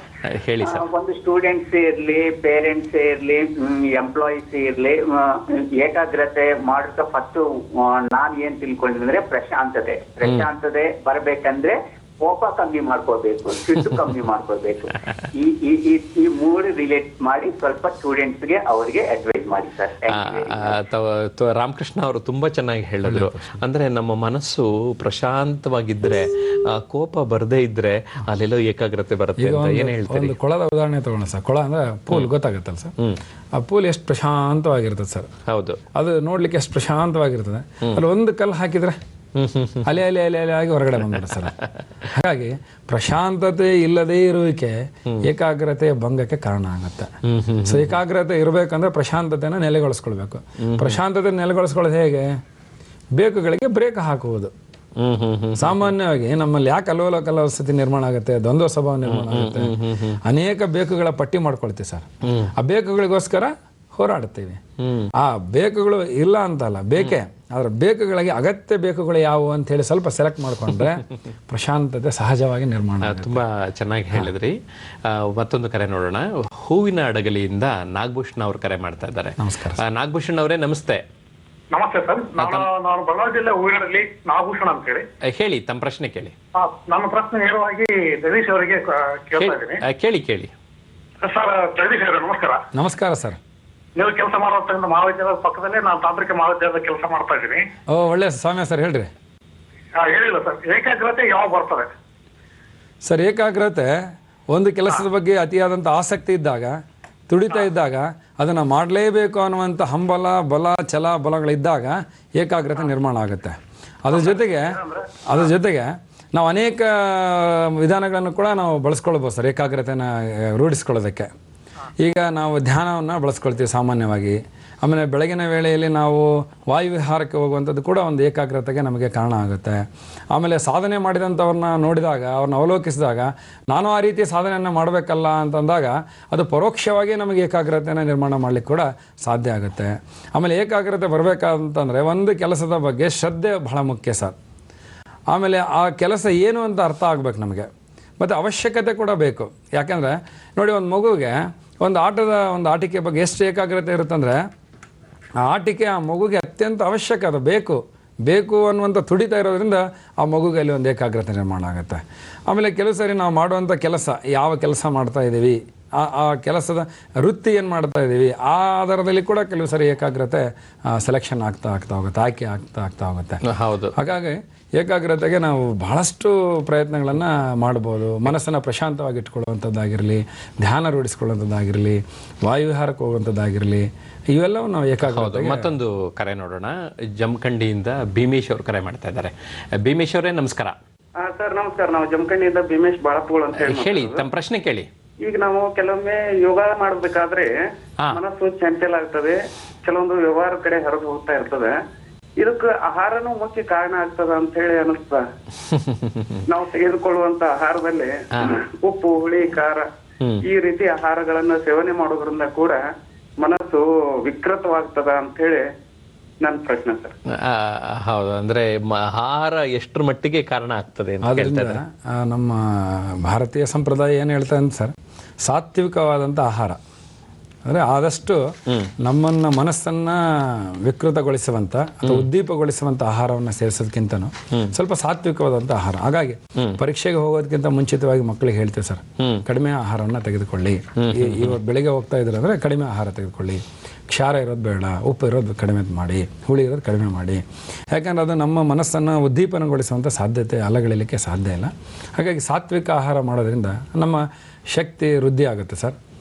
ದೈಹಿಕ ಶಕ್ತಿ ವೃದ್ಧಿ ಆಯ್ತಂದರೆ ಅದು ಸಹಜವಾಗಿ ಜ್ಞಾನೇಂದ್ರಿಯಗಳಿಗೆ ಮತ್ತು ಪಂಚೇಂದ್ರಿಯಗಳಿಗೆ ಅದು ಶಕ್ತಿಯನ್ನು ಕೊಡುತ್ತೆ. ಹಾಗಾಗಿ ಚುರುಕುತನ ನಿರ್ಮಾಣ ಆಗಬೇಕಾಗಿತ್ತು ಅಂದರೆ ಆಹಾರದ ಕಡೆಗೂ ಕೂಡ ನಾವು ಹೆಚ್ಚಿನ ಒಂದು ಗಮನ ಕೊಡಲೇಬೇಕಾಗತ್ತೆ ಸರ್. ಅದರಿಂದ ಕೂಡ ಏಕಾಗ್ರತೆ ಖಂಡಿತ ಸಾಧ್ಯ. ಖಂಡಿತ. ಶಿಕಾರಿಪುರದಿಂದ ಅನಿಲ್ ಕುಮಾರ್ ಕರೆ ಮಾಡ್ತಾ ಇದ್ದಾರೆ. ಅನಿಲ್ ಕುಮಾರ್ ಅವರೇ ನಮಸ್ಕಾರ. ನಮಸ್ಕಾರ ಸರ್. ನಮಸ್ಕಾರ ಬಂದಿರ್ತಕ್ಕಂಥ ಅತಿಥಿಗಳಿಗೆ. ಪ್ರಶ್ನೆ ಕೇಳಿ. ಈಗ ಏಕಾಗ್ರತೆ ಸಾಧಿಸಬೇಕಾದ್ರೆ ನಾವು ಅಷ್ಟು ಸುಲಭ ಅಲ್ಲ ಸರ್. ಏಕಾಗ್ರತೆ ಸಾಧಿಸೋ ಸಮಯದಲ್ಲಿ ನಮ್ಗೆ ಹಲವಾರು ಅಡಚಣೆಗಳು ಬರ್ತವೆ. ಹೌದು. ಆ ಅಡಚಣೆಗಳನ್ನ ದೂರ ಮಾಡ್ತಕ್ಕಂಥದ್ದು ಹೇಗೆ, ಅವುಗಳನ್ನ ಒಂದು ಅಡಚಣೆಗಳನ್ನ ದಾಟಿ ಏಕಾಗ್ರತೆ ಸಾಧಿಸ್ತಕ್ಕಂಥದ್ದು ಹೇಗೆ ಅಂತಕ್ಕಂಥ ಒಂದು ವಿಷಯವನ್ನು ಅಡಚಣೆಗಳು ಬಂದೇ ಬರುತ್ತೆ ಜೀವನದಲ್ಲಿ. ಆದರೆ ಆ ಅಡಚಣೆಗಳನ್ನ ಎಲ್ಲೋ ಒಂದು ಕಡೆ ಅದನ್ನ ತೊಂದರೆ ಅನ್ಬೋದು, ನೋವು ಅನ್ಬೋದು, ಸೋಲು ಅನ್ಬೋದು, ಅಲ್ಲಿ ಒಂಥರ ರೋಡ್ ಅಂಪ್ಸ್ ತರ ಬರ್ತಾ ಇರತ್ತೆ. ಆದ್ರೆ ರೋಡ್ ಅಂಪ್ ಬಂತು ಅಂತ ನಾವು ರೋಡಲ್ಲಿ ನಿಂತ್ಕೊಳ್ಳಲ್ಲ, ಮುಂದಕ್ಕೆ ಹೋಗ್ತಾ ಇರ್ತೀವಲ್ವಾ, ಆ ಥರ ಹೋಗ್ಬೇಕಾಗತ್ತೆ. ಏನಂತೀರಿ ಸರ್? ಈಗ ಸಮುದ್ರದ ಅಲೆಗಳನ್ನ ನಾವೆಲ್ಲ ನೋಡಿದಿರಿ. ಸಮುದ್ರದ ಅಲೆಗಳು ಸಮುದ್ರದ ದಂಡೆಯಲ್ಲಿ ಇರ್ತವೇನ, ಸಮುದ್ರದ ಒಳಗಡೆ ಹೋದ್ರೆ ಇರೋದಿಲ್ಲ. ಹೌದು. ಹಾಗೆ ನಾವು ಏಕಾಗ್ರತೆಯನ್ನು ಸಾಧಿಸಬೇಕಾದಾಗ ಅನೇಕ ಸಮಸ್ಯೆಗಳು ಬಂದಂತೆ ತೋರ್ತವೆ, ಆದ್ರೆ ಅವು ಕ್ಷಣಿಕ ಮಾತ್ರ. ಅದನ್ನ ನಾವು ಅರ್ಥ ಮಾಡ್ಕೋಬೇಕು. ಅವೆಲ್ಲ ಅಡೆತಡೆಗಳು ಇರಲೇಬೇಕು ಸರ್. ಇರದೇ ಇದ್ರ ಜೀವನನೇ ಇಲ್ಲ, ಚೆನ್ನಾಗೇ ಇರೋದಿಲ್ಲ, ರುಚಿ ಇರೋದಿಲ್ಲ. ಅಡೆತಡೆಗಳು ಸಹಜ. ಅಡೆತಡೆಗಳು ಬಂದಾಗ ನೀವು ತಜ್ಞರ ಜೊತೆಗೆ ಚರ್ಚೆ ಮಾಡ್ಬೋದು, ಹಿರಿಯರ ಜೊತೆಗೆ ಚರ್ಚೆ ಮಾಡ್ಬೋದು, ಸ್ನೇಹಿತರ ಜೊತೆಗೆ ಚರ್ಚೆ ಮಾಡ್ಬೋದು. ಮತ್ತು ಮನಸ್ಸನ್ನು ಖಾಲಿಯಾಗಿಸಿಕೊಳ್ಳುವಂಥ ಒಂದು ರೂಢಿ ಮಾಡ್ಕೊಳ್ಬೇಕು. ಅದಕ್ಕೆ ಸೊನ್ನೆ ಮಾಡಿಕೊಳ್ಳುವಿಕೆ ಅಂತ ಕರೀತಾರೆ ಸರ್. ಈಗ ನಾವು ಬ್ಯಾಂಕಲ್ಲಿ ಸೊನ್ನೆ ಮಾಡ್ಕೊಳ್ತೀವಿ, ಅಕೌಂಟ್ ಲೆಸ್ ಮಾಡ್ಕೊಳ್ತೀವಿ. ಅದ್ರ ಮನಸ್ಸನ್ನು ಖಾಲಿ ಮಾಡ್ಕೊಳ್ಳೋದಿದೆಯಲ್ಲ, ಅದು ರೂಢಿ ಬೇಕು ಸರ್. ಅದಕ್ಕೆ ಅಂದರೆ ಕೆಲಸದ ಬಗ್ಗೆ ಪ್ರೀತಿ ಬೇಕು, ಕೆಲಸದ ಬಗ್ಗೆ ಸ್ನೇಹ ಬೇಕು, ಕೆಲಸದ ಬಗ್ಗೆ ಒಲವು ಬೇಕು, ಕೆಲಸದ ಬಗ್ಗೆ ಹಂಬಲ ಬೇಕು. ಕೆಲಸದ ಬಗ್ಗೆ ತುಡಿತಾ ಇದ್ರೆ ಅವನು ಯಾರನ್ನೂ ಕೇಳಲ್ಲ. ಏನು ಅಡೆತಡೆ ಬಂದರೂ ಕೂಡ ಅವ್ನು ಕೇಳಲ್ಲ. ನಾವು ಮಕ್ಕಳನ್ನ ನೋಡಿ ಭಾಳ ಚೆನ್ನಾಗಿ ಕಲಿಬೋದು. ಆಟ ಆಡಬೇಕು ಅಂದರೆ ಆಟ ಆಡೇ ತಿರ್ತಾರೆ. ನೀವೇನು ಅಬ್ಜೆಕ್ಷನ್ ಮಾಡಿದ್ರು ಬಿಡಲ್ಲ ಅವರು. ಟಿ ವಿ ನೋಡ್ಬೇಕಾ, ನೋಡೇ ತಿರ್ತಾರೆ ಸರ್. ಅಂದರೆ ಅವ್ರಿಗೆ ಅಡೆತಡೆ ಇದೆ, ತಂದೆ ತಾಯಿಗಳು ಅಬ್ಜೆಕ್ಷನ್ ಮಾಡ್ತಾ ಇದೀವಿ, ಆಮೇಲೆ ಮೊಬೈಲ್ ಉಪಯೋಗಿಸ್ಬಾರ್ದು ಅಂತ ಹೇಳ್ತಾ ಇದೀವಿ, ಆದ್ರೂ ಬಿಡಲ್ಲ ಅವ್ರು. ಯಾಕೆ ಬಿಡಲ್ಲ? ಅಡೆತಡೆಗಳನ್ನ ದಾಟುವ ಶಕ್ತಿಯನ್ನು ರೂಢಿಸ್ಕೊಂಡಿದ್ದಾರೆ ಸಹಜವಾಗಿಯೇ. ಹಾಗೆ ನಾವು ಆ ಶಕ್ತಿ ರೂಢಿಸ್ಕೊಳ್ಬೇಕು ಅಂತಂದ್ರೆ ನಾವು ಪ್ರಯತ್ನ ಮಾಡಬೇಕಾಗುತ್ತೆ ಸಾಧ್ಯ. ಮತ್ತೊಂದು ಕರೆ ನೋಡೋಣ. ಚಾಮರಾಜನಗರದಿಂದ ಅಕ್ಷಯ್ ಕುಮಾರ್ ಕರೆ ಮಾಡ್ತಾ ಇದ್ದಾರೆ. ಅಕ್ಷಯ್ ಕುಮಾರ್ ಅವರೇ ನಮಸ್ಕಾರ. Hello sir. ನಮಸ್ಕಾರ. ತಮ್ಮ ಪ್ರಶ್ನೆ ಕೇಳಿ ಸರ್ ನಮ್ಗೆ ಇವಾಗ ಎಕ್ಸಾಮ್ ಟೈಮ್ ಅಲ್ಲಿ ಒಂದು 2 or 3 days ಗ್ಯಾಪ್ ಇದ್ರು ನಾನು ಪೂರಾ ಸಿಲೆಬಸ್ ನ ಮುಗಿಸ್ತೀನಿ ಒನ್ಸ್ ಆರ್ ಟ್ವೈಸ್ ಮುಗಿಸ್ತೀನಿ. ಬಟ್ ಆ ಡಿಗ್ರಿಯಲ್ಲಿ 4 months ಅಥವಾ 3 months ಸೆಮ್ ಇರುತ್ತೆ ನಮ್ಗೆ. ಆ ಸೆಮ್ ಅಲ್ಲಿ ಮಾತ್ರ ನಮ್ಗೆ ಓದಕ್ಕೆ ಇಂಟ್ರೆಸ್ಟ್ ಬರಲ್ಲ ಸರ್. ಕಾನ್ಸಂಟ್ರೇಟ್ ಮಾಡಿ ಓದಕ್ಕೆ ಆಗಲ್ಲ, ಬರೀ ರೆಕಾರ್ಡ್ ಬರೆಯೋದಾಗಿರ್ಬೋದು ಆ ತರದಲ್ಲೇ ಟೈಮ್ ಸ್ಪೆಂಡ್ ಮಾಡ್ಬಿಟ್ಟಿರ್ತೀವಿ. ಅದಕ್ಕೆ ನಮ್ಗೆ ಬೇರೆ ಯಾವ ರೀತಿ ಆದ್ರೂ ಓದಲಿಕ್ಕೆ ಹೆಲ್ಪ್ ಆಗೋ ರೀತಿ ಸಜೆಷನ್. ಅಲ್ಲ, ನೀವೇ ಹೇಳಿದ್ರಿ ಆಸಕ್ತಿ ಕಡಿಮೆ ಆಗುತ್ತೆ ಅಂತ. ಆಸಕ್ತಿನ ವೃದ್ಧಿಸ್ಕೊಂಡ್ರೆ ಈ ಓದ್ತಾ ಇರೋದು ನನ್ನ ಬದುಕನ್ನ ಬೆಳಗಿಸುತ್ತೆ ಅನ್ನೋದನ್ನ ಒಂದು ಅವ್ರಿಗೆ ಬಂದ್ರೆ ಅದು ಸಾಧ್ಯ ಆಗುತ್ತಲ್ಲ. ಹೌದು ಸರ್. ಈಗ ಸಹಜವಾಗಿ ಇನ್ನೊಂದೇನಾಗಿದೆ ಸರ್, ಸೆಮ್ ಈಗ ಹೇಳಿದ್ರು ಅವರು, ನಾ 3 ದಿವಸದಲ್ಲಿ ಸಿಲೆಬಸ್ ಓದಿ ಮುಗಿಸ್ತೀನಿ ಅನ್ನೋದನ್ನ ಮೊದಲು ಮನಸ್ಸಿಂದ ತೆಗೆದ್ಬಿಡೋಕೆ ಸರ್. ಅದು 3 ದಿನದಲ್ಲಿ ಮುಗಿಸ್ತೀನಿ ಅನ್ನೋ ಕಾರಣಕ್ಕೋಸ್ಕರ ಇಡೀ 3 ತಿಂಗಳು ಅವ್ರು ಫ್ರೀ ಆಗಿದ್ ಬಿಡ್ತಾರೆ. ನಾನು 3 ತಿಂಗಳಲ್ಲಿ 2 ದಿವಸದಲ್ಲಿ 3 ದಿವಸಗಳಲ್ಲಿ ಸಿಲೆಬಸ್ ಮುಗಿಸ್ತೀನಿ ಅಂತ ಅವ್ರ ಮನಸ್ಸಲ್ಲೇ ಇದೆ. ಇವಾಗ ಅದನ್ನ ತೆಗೆದ್ಬಿಟ್ರೆ ಮುಗಿದೇ ಹೋಯ್ತು. ಇನ್ನೂ ಚೆನ್ನಾಗಿ ಹೋಗೋಣ, ಆ ವಿಷಯದ ಆಳಕ್ಕೆ ಇಳಿಯೋಣ, ಏಕಾಗ್ರತೆಯಿಂದ ಅದು ಸಾಧ್ಯ ಆಗುತ್ತೆ. ಆಮೇಲೆ ಪರೀಕ್ಷಾ ದೃಷ್ಟಿಯಿಂದ ಅಷ್ಟೇನೆ ಯೋಚನೆ ಮಾಡಬಾರ್ದು, ಮುಂದಿನ ಜೀವನದಲ್ಲಿ ಕೂಡ ಅದು ಹೆಲ್ಪ್ ಆಗುತ್ತೆ. ಅದು ನನಗೆ ಇವತ್ತು ಅದೊಂಥರ ಫೌಂಡೇಶನ್ ಅನ್ನೋ ರೀತಿ ಭಾವಿಸಬೇಕಾಗತ್ತೆ ಅಂತ. ಮೈಸೂರಿನಿಂದ ಉಷಾ ಕರೆ ಮಾಡ್ತಾ ಇದ್ದಾರೆ. ಉಷಾ ಅವರೇ ನಮಸ್ತೆ. ನಮಸ್ಕಾರ ಇಬ್ರುವೆ. ಜಗದೀಶ್ ಸರ್ ತುಂಬಾ ಚೆನ್ನಾಗಿ ಹೇಳ್ತಾ ಇದ್ದೀರಾ, ಒಳ್ಳೊಳ್ಳೆ ಉದಾಹರಣೆಗಳು ಕೊಡ್ತಾ ಇದ್ದೀರಾ. ನೀವು ನಮ್ಗೆ ಎಷ್ಟು ಏಕಾಗ್ರತೆ ಮಾಡಿದೆ ಅಂದ್ರೆ ಒಲೆ ಮೇಲೆ ಏನಿಟ್ಟಿದ್ರು ಮರ್ತು ಕೂತ್ಕೊತಾ ಇದ್ದೀರಾ. ಇಲ್ಲ, ನೀವು ಆತರ ಮರಿಬೇಡಿ ಸರ್. ಈಗ ಏಕಾಗ್ರತೆ ಮಹತ್ವ ಮಕ್ಕಳಿಗೆ ಗೊತ್ತಿರಲ್ಲ. ಆ ಮಕ್ಕಳುಗಳು ಏನ್ ಮಾಡ್ತಾರೆ, ಓದ್ಬಿಟ್ಟು ಎಲ್ಲಾ ತನೂ ಏಕಾಗ್ರತೆ ತೋರಿಸ್ತಾರೆ. ಈಗ ಏನ್ ಗೊತ್ತಾ ಅಂದ್ರೆ ಒಂದ್ ಸಿನಿಮಾ ಜೀವನದಲ್ಲಿ ತುಂಬಾ ಏಕಾಗ್ರತೆ ಇರುತ್ತೆ, ಆಟದಲ್ಲಿ ಏಕಾಗ್ರತೆ ಇರುತ್ತೆ. ಓದಿನ ಬಗ್ಗೆ ಮಕ್ಕಳಿಗೆ ಹೇಗೆ ಹೇಳ್ತಾ ತರಬೇಕು ನಾವು. ವಿದ್ಯೆದ ಮಹತ್ವ ಎಲ್ಲ ಏನೇ ಹೇಳಿದ್ರು ಎಲ್ಲ ಗೊತ್ತಿರುತ್ತೆ, ಅದು ಏಕಾಗ್ರತೆ ಮಾತ್ರ ಬರಲ್ಲ. ಈ ಮಕ್ಕಳನ್ನಲ್ಲಿ ಹೇಗೆ ನಾವು ಏಕಾಗ್ರತೆ ತರಬೇಕು ಅಂತ ತುಂಬಾ ಒಳ್ಳೆ ಪ್ರಶ್ನೆ ಕೇಳಿದ್ದಾರೆ ಉಷಾ ಅವರು. ಉಷಾ ಅವ್ರ ಪ್ರಶ್ನೆ ಎಲ್ಲ ಪೋಷಕರಿಗೂ ಕಾಡ್ತಾ ಇರುವಂತಹ ಪ್ರಶ್ನೆನೇ. ಏಕಾಗ್ರತೆ ಬರಬೇಕು, ಅಟ್ರಾಕ್ಷನ್ ಹೇಗೆ ಓದಿನ ಕಡೆ ಹೋಗ್ಬೇಕು, ಡಿಸ್ಟ್ರಾಕ್ಷನ್ಸ್ ಬರಬಾರ್ದು ಅನ್ನೋದ್ರ ಬಗ್ಗೆ ಒಂದೆರಡು ಮಾಹಿತಿ ಕೊಡಿ ಸರ್. ನಾನು ತುಂಬಾ ಜನ ಪಾಲಕರನ್ನ ಪೋಷಕರನ್ನ ನೋಡಿದ್ದೀನಿ, ಎಲ್ಲರೂ ಇದು ಪ್ರಶ್ನೆನ ಕೇಳ್ತಾರೆ. ನಾನು ಮೊದ್ಲಿಗೆ ಹೇಳೋದೇನಂತಂದ್ರೆ, ನಮ್ಮ ಮಗುವಿನಲ್ಲಿ ಏಕಾಗ್ರತೆ ಇಲ್ಲ, ನನ್ನ ಮಗು ಓದೋದಿಲ್ಲ ಅನ್ನೋದನ್ನ ಫಸ್ಟ್ ನಿಮ್ ತಲೆಯಿಂದ ತೆಗೆದಾಕ್ಬಿಡಿ ಸರ್. ನೀವು ಆ ಮಗು ಓದುತ್ತೆ, ಆ ಮಗುಗೆ ಏಕಾಗ್ರತೆ ಇದ್ದಾನೆ, ಆ ಮಗುಗೆ ಏಕಾಗ್ರತೆ ಇಲ್ಲ ಅಂತ ಹೇಗೆ ಹೇಳ್ತೀರಿ? ಆ ಮಗು ನೋಡಿ ಆಟದಲ್ಲಿ ಎಷ್ಟು ಏಕಾಗ್ರತೆ ಇದೆ, ಎಷ್ಟು ತಲ್ಲೀನತೆ ಇದೆ. ಅಂದ್ರೆ ಸಹಜವಾಗಿನೇ ಮಗುವಿನ ಹತ್ರ ಏಕಾಗ್ರತೆ ಶಕ್ತಿ ಇದೆ. ನಾವು ಆ ಮಗುವಿನಲ್ಲಿ ನನ್ನ ಹತ್ರ ಏಕಾಗ್ರತೆ ಶಕ್ತಿ ಇದೆ ಅಂತ ಹೇಳಿ ಪದೇ ಅವಾಗ ಹೇಳ್ತಾ ಇರಿ ಸರ್, ತಪ್ಪೇನಿಲ್ಲ. ಹಾಗೆ ಹೇಳೋದ್ರಿಂದ ಆ ಮಗುವಿಗೆ ಖಂಡಿತವಾಗಿ ನನ್ನಲ್ಲಿ ಏಕಾಗ್ರತೆ ಇದೆ ಅಂತ ಹೇಳಿ ಮೂಡುತ್ತೆ. ನಮ್ಮ ಕೆಲಸ ಸುಲಭ ಆಗುತ್ತೆ, ಮಗು ಓದಿನ ಕಡೆ ಹೆಚ್ಚಿನ ಗಮನ ಕೊಡ್ಲಿಕ್ಕೆ ಸಾಧ್ಯ. ಅಂದ್ರೆ ಇಲ್ಲಿ ಏಕಾಗ್ರತೆ ಇರೋದಕ್ಕೆ ಸೂಚಿಸುವ ಅಂಶಗಳ ಕಡೆನೂ ಒಂದ್ ಸ್ವಲ್ಪ ಗಮನ ಕೊಡೋಣ. ಅಂದ್ರೆ ಅವರಲ್ಲಿ ಒಂದು ನೆಟ್ಟ ದೃಷ್ಟಿ ಇರ್ತದೆ ಅನ್ನುವಂಥದ್ದು, ಅವ್ರು ಮಾಡ್ತಾ ಇರೋ ಕೆಲಸದ ಕಡೆಗೆ ನಿಗಾ ವಹಿಸ್ತಾರೆ ಅನ್ನೋದು, ನಿಷ್ಠೆ ಇರುತ್ತೆ ಅನ್ನುವಂಥದ್ದು. ಅಲ್ಲ, ಇದು ಏಕಾಗ್ರತೆ ಇದೆನೋ ಇಲ್ಲ ಅಂತ ಹೇಳುತ್ತೆ ಸರ್. ಇದನ್ನ ಹೌದೌದು. ಅವ್ನ ಮಗು ಏಕಾಗ್ರತೆ ಹೊಂದಿದನೋ ಇಲ್ಲ, ಉದಾಹರಣೆಗೆ ಓದ್ತಾ ಇರ್ತಾನೆ ಪುಸ್ತಕವನ್ನು, ಅವ್ನ ನಿಷ್ಠೆನೇ ಇರೋದಿಲ್ಲ ಅವನಿಗೆ. ನೀವು ತಿಳ್ಕೊಬಹುದು ಇವನಿಗೆ ಏಕಾಗ್ರತೆ ಇಲ್ಲ ಅಂತ ತಿಳ್ಕೊಳ್ಬಹುದು ನೀವು. ಅವ್ ತಿಳ್ಕೊಳ್ಳುವಂತ ಅಂಶಗಳು ಸಾಮಾನ್ಯವಾಗಿ ಮಗುಗೆ ಇಷ್ಟ ಆಗೋದು ಯಾವ್ದು ಸರ್? ಕಥೆಯನ್ನ ಹೇಳೋದು. ಕತೆ ಹೇಳಿದ್ರೆ ಮಗುಗೆ ಇಷ್ಟ ಆಗುತ್ತೆ, ಏಕಾಗ್ರತೆ ನಿರ್ಮಾಣ ಆಗುತ್ತೆ. ಮತ್ತೆ ಲರ್ನಿಂಗ್ ಬೈ ಡೂಯಿಂಗ್, ಮಾಡ್ತಾ ಕಲಿ ಅಂದಾಗ ಮಗುಗೆ ಇಷ್ಟ ಆಗುತ್ತೆ. ಸೊ ನಾವು ಅವನ ಓದಿನಲ್ಲಿ ಆ ತರದ ಒಂದು ಟೆಕ್ನಿಕ್ ಅನ್ನ ಬಳಸಿದಾಗ, ಬಹಳ ಸರಳವಾದ ಟೆಕ್ನಿಕ್ಗಳವೆಲ್ಲ, ನಮ್ಮ ಅಜ್ಜ ಮಾಡುವಂತ ಒಂದು ಟೆಕ್ನಿಕ್ಗಳವೆಲ್ಲ ನಾವು ಅದನ್ನ ಮಾಡ್ಬೇಕು. ನಾವೇನ್ ಮಾಡ್ತೀವಿ ಸರ್, ಮಕ್ಳನ್ನ ಓದೋದ್ ಒಂದ್ ಕಡೆ ಬಿಡ್ತೀವಿ, ಒಂದ್ ಕೆಲಸದಲ್ಲಿ ನಾವು ಹೋಗಿರ್ತೀವಿ. ಆ ಮಗು ತನಗೆ ಯಾವ್ದಕ್ ಬೇಕೋ ಅದಕ್ಕೆ ಹೋಗುತ್ತೆ ವಿನಃ ನಾವು ಅಂದ್ಕೊಂಡದ್ ಕಡೆಗೆ ಅದು ಹೋಗ್ಲಿಕ್ಕೆ ಸಾಧ್ಯ ಇಲ್ಲ. ಖಂಡಿತ. ಮತ್ತೊಂದು ಕರೆ ನೋಡೋಣ. ನಾಗಮಂಗಲದಿಂದ ರಾಮಕೃಷ್ಣ ಅವ್ರು ಕರೆ ಮಾಡ್ತಾ ಇದ್ದಾರೆ. ರಾಮಕೃಷ್ಣ ಅವರೇ ನಮಸ್ತೆ. ನಮಸ್ತೆ. ತಮ್ಮ ಪ್ರಶ್ನೆ ಕೇಳಿ ಸರ್. ಇದು ಏಕಾಗ್ರತೆ ನಾವು ರೂಢಿಸ್ಕೋಬೇಕಾದ್ರೆ ಮನಸ್ಸನ್ನ ಯಾವ ರೀತಿ ಇಟ್ಕೋಬೇಕು? ಬುದ್ಧಿ ಮೇಲೆ ಡಿಪೆಂಡ್ ಆಗುತ್ತಾ, ಮನಸ್ಸಿನ ಮೇಲೆ ಡಿಪೆಂಡ್ ಆಗುತ್ತಾ? ಒಳ್ಳೆ ಪ್ರಶ್ನೆ, ಬಹಳ ಅದ್ಭುತವಾದ ಚೆನ್ನಾಗಿ ಕೇಳಿದ್ದಾರೆ, ಹೇಳಿ ಸರ್. ಈಗ ಮನಸ್ಸು, ಬುದ್ಧಿ, ಚಿತ್ತ, ಇವು ಮೂರಕ್ಕೆ ನಾವು ಜ್ಞಾನೇಂದ್ರಿಯಗಳು ಅಂತ ಕರಿತೀವಿ. ನಾವು ಏಕಾಗ್ರತೆನ ಸಾಧಿಸಬೇಕಾದಾಗ ಮೊಟ್ಟ ಮೊದಲದಾಗಿ ನಮ್ಮ ಜ್ಞಾನೇಂದ್ರಿಯಗಳನ್ನ ಕಂಟ್ರೋಲ್ ಇಟ್ಕೋಬೇಕು ಸರ್. ನಾವು ಜ್ಞಾನೇಂದ್ರಿಯಗಳಂದ್ರೆ ಯಾವ್ದಂತ ನಮ್ಗೆ ತುಂಬಾ ಚೆನ್ನಾಗಿ ಗೊತ್ತು. ಕಣ್ಣು, ಮೂಗು, ಕಿವಿ, ನಾಲಿಗೆ, ಚರ್ಮ, 5 ಪಂಚೇಂದ್ರಿಯಗಳು ಅಂತ ಕರಿತೀವಿ. ಇವನ್ನ ನಾವು ಕಂಟ್ರೋಲ್ ಅಲ್ಲಿ ಇಟ್ಕೊಂಡಿವಿ ಅಂತಂದ್ರೆ ಸಹಜವಾಗಿ ಆ ಶಕ್ತಿ ನಾವು ವ್ಯವಸ್ಥಿತವಾಗಿ ಬಳಸ್ಕೊಂಡ್ರೆ ಅದು ಮನಸ್ಸಿಗೆ, ಬುದ್ಧಿಗೆ, ಚಿತ್ತಕ್ಕೆ ವರ್ಗಾವಣೆ ಆಗುತ್ತೆ. ಸರಿ. ಅಲ್ಲಿ ಮನಸ್ಸನ್ನ, ಬುದ್ಧಿಯನ್ನ ಹಿಡಿತಲ್ಲಿ ಇಟ್ಕೊಳ್ಳೋದು ಬೇಡ, ಜ್ಞಾನೇಂದ್ರಿಯಗಳನ್ನ ಸರಿಯಾಗಿ ಬಳಸ್ಕೊಳ್ಳಿ ಸಾಕು. ಸರಿಯಾದ ರೀತಿಯಲ್ಲಿ ಬಳಸ್ಕೊಂಡ್ರೆ ಸರ್. ನಾವು ಅವಧಾನ ಅಂತ ಕೇಳ್ತಾ ಇರ್ತೀವಿ, ಅಷ್ಟಾವಧಾನಿ, ಶತಾವಧಾನಿ, ಈ ತರ ಎಲ್ಲ ಕೇಳ್ತಾ ಇರ್ತೀವಿ. ಅವ್ರು ಈ ಏಕಾಗ್ರತೆಯನ್ನು ಹೇಗೆ ಸಾಧಿಸ್ತಾರೆ ಸರ್? ಈಗ ಅವಧಾನದ ತೀವ್ರತೆ ಏಕಾಗ್ರತೆ. ಈಗ ಉದಾಹರಣೆಗೆ ಅಲ್ಲೊಂದು ಚಿತ್ರ ಇದೆ ನೋಡಿ, ಅದು ಒಂದು ಹೂದಾನಿ ಇದೆ, ಆಮೇಲೆ 2 ಪಕ್ಕದಲ್ಲಿ ಏನೋ ವ್ಯಕ್ತಿ ಚಿತ್ರ ಕಾಣಿಸ್ತವೆ. ಈಗ ಇದನ್ನ ನೋಡಿದ ತಕ್ಷಣ ಕೆಲವರಿಗೆ ಬರೀ ಹೂದಾನಿ ಕಾಣಿಸುತ್ತೆ, ಕೆಲವರಿಗೆ ಇದು ಆ ಕಡೆ ಈ ಕಡೆ 2 ವ್ಯಕ್ತಿಗಳ ಚಿತ್ರ ಕಾಣಿಸುತ್ತೆ. ಇದು ಸಹಜವಾಗಿ ಎಲ್ಲರ ಹತ್ರ ಇರುತ್ತೆ. ಇದನ್ನೇ ತೀವ್ರವಾಗಿಸ್ಕೊಂಡ್ರೆ ತೀವ್ರವಾದಂತ ಅವಧಾನವನ್ನ ನಾವು ಏಕಾಗ್ರತೆ ಅಂತ ಹೇಳಿ ಕರಿತೀವಿ. ಅದರಲ್ಲಿ ಮತ್ತೊಂದು ಏನೋ ಕಾಣಿಸುತ್ತೆ, ಇನ್ನೂ ಏನೋ ಚಿತ್ರಗಳು ಕಾಣಿಸ್ತವೆ, ಆಮೇಲೆ ನಾವು ಅದರಲ್ಲಿ ಇನ್ನೂ ಏನೆಲ್ಲ ನೋಡ್ಲಿಕ್ಕೆ ಸಾಧ್ಯತೆ ಇದೆ. ಹಾಗಾಗಿ ಆ ಅವಧಾನದ ತೀವ್ರತೆನೇ ನಾವು ಏಕಾಗ್ರತೆ ಅಂತ ಕರಿತೀವಿ. ತಾವೊಂದು ಪಾಯಿಂಟ್ ಹೇಳಿದ್ರೆ ಅಷ್ಟಾವಧಾನಿಗಳು ಅಂತ, ಅಂದ್ರೆ ಒಂದ್ಸಾರಿಗೆ 8 ಕಡೆಗೆ ಅವಧಾನವನ್ನ ಕೊಡುವಂತ ಶಕ್ತಿ ಉಳ್ಳವಂತವ್ರು ಅಂತ ಅರ್ಥ. ಅದು ಹಾಗಾಗ್ಲಿಕ್ಕೆ ಬಹಳ ಕಷ್ಟ ಸಾಧ್ಯ. ಹೇಗಾಗುತ್ತೆ ಅನ್ನೋದಕ್ಕೆ ಒಂದು ಸಣ್ಣ ಎಕ್ಸಾಂಪಲ್ ನಾನು ಕೊಡ್ತೀನಿ ಸರ್. ಈಗ ಸಾಮಾನ್ಯವಾಗಿ ಮಹಿಳೆಯರು ಈ ನಿಟ್ಟಿಂಗ್ ಮಾಡ್ತಿರ್ತಾರೆ, ಅಂದರೆ ಬುಟ್ಟಿ ಎಣೆಯೋದು ಅಥವಾ ಕಸೂತಿ ಮಾಡೋದು ಮಾಡ್ತಾ ಇರ್ತಾರೆ.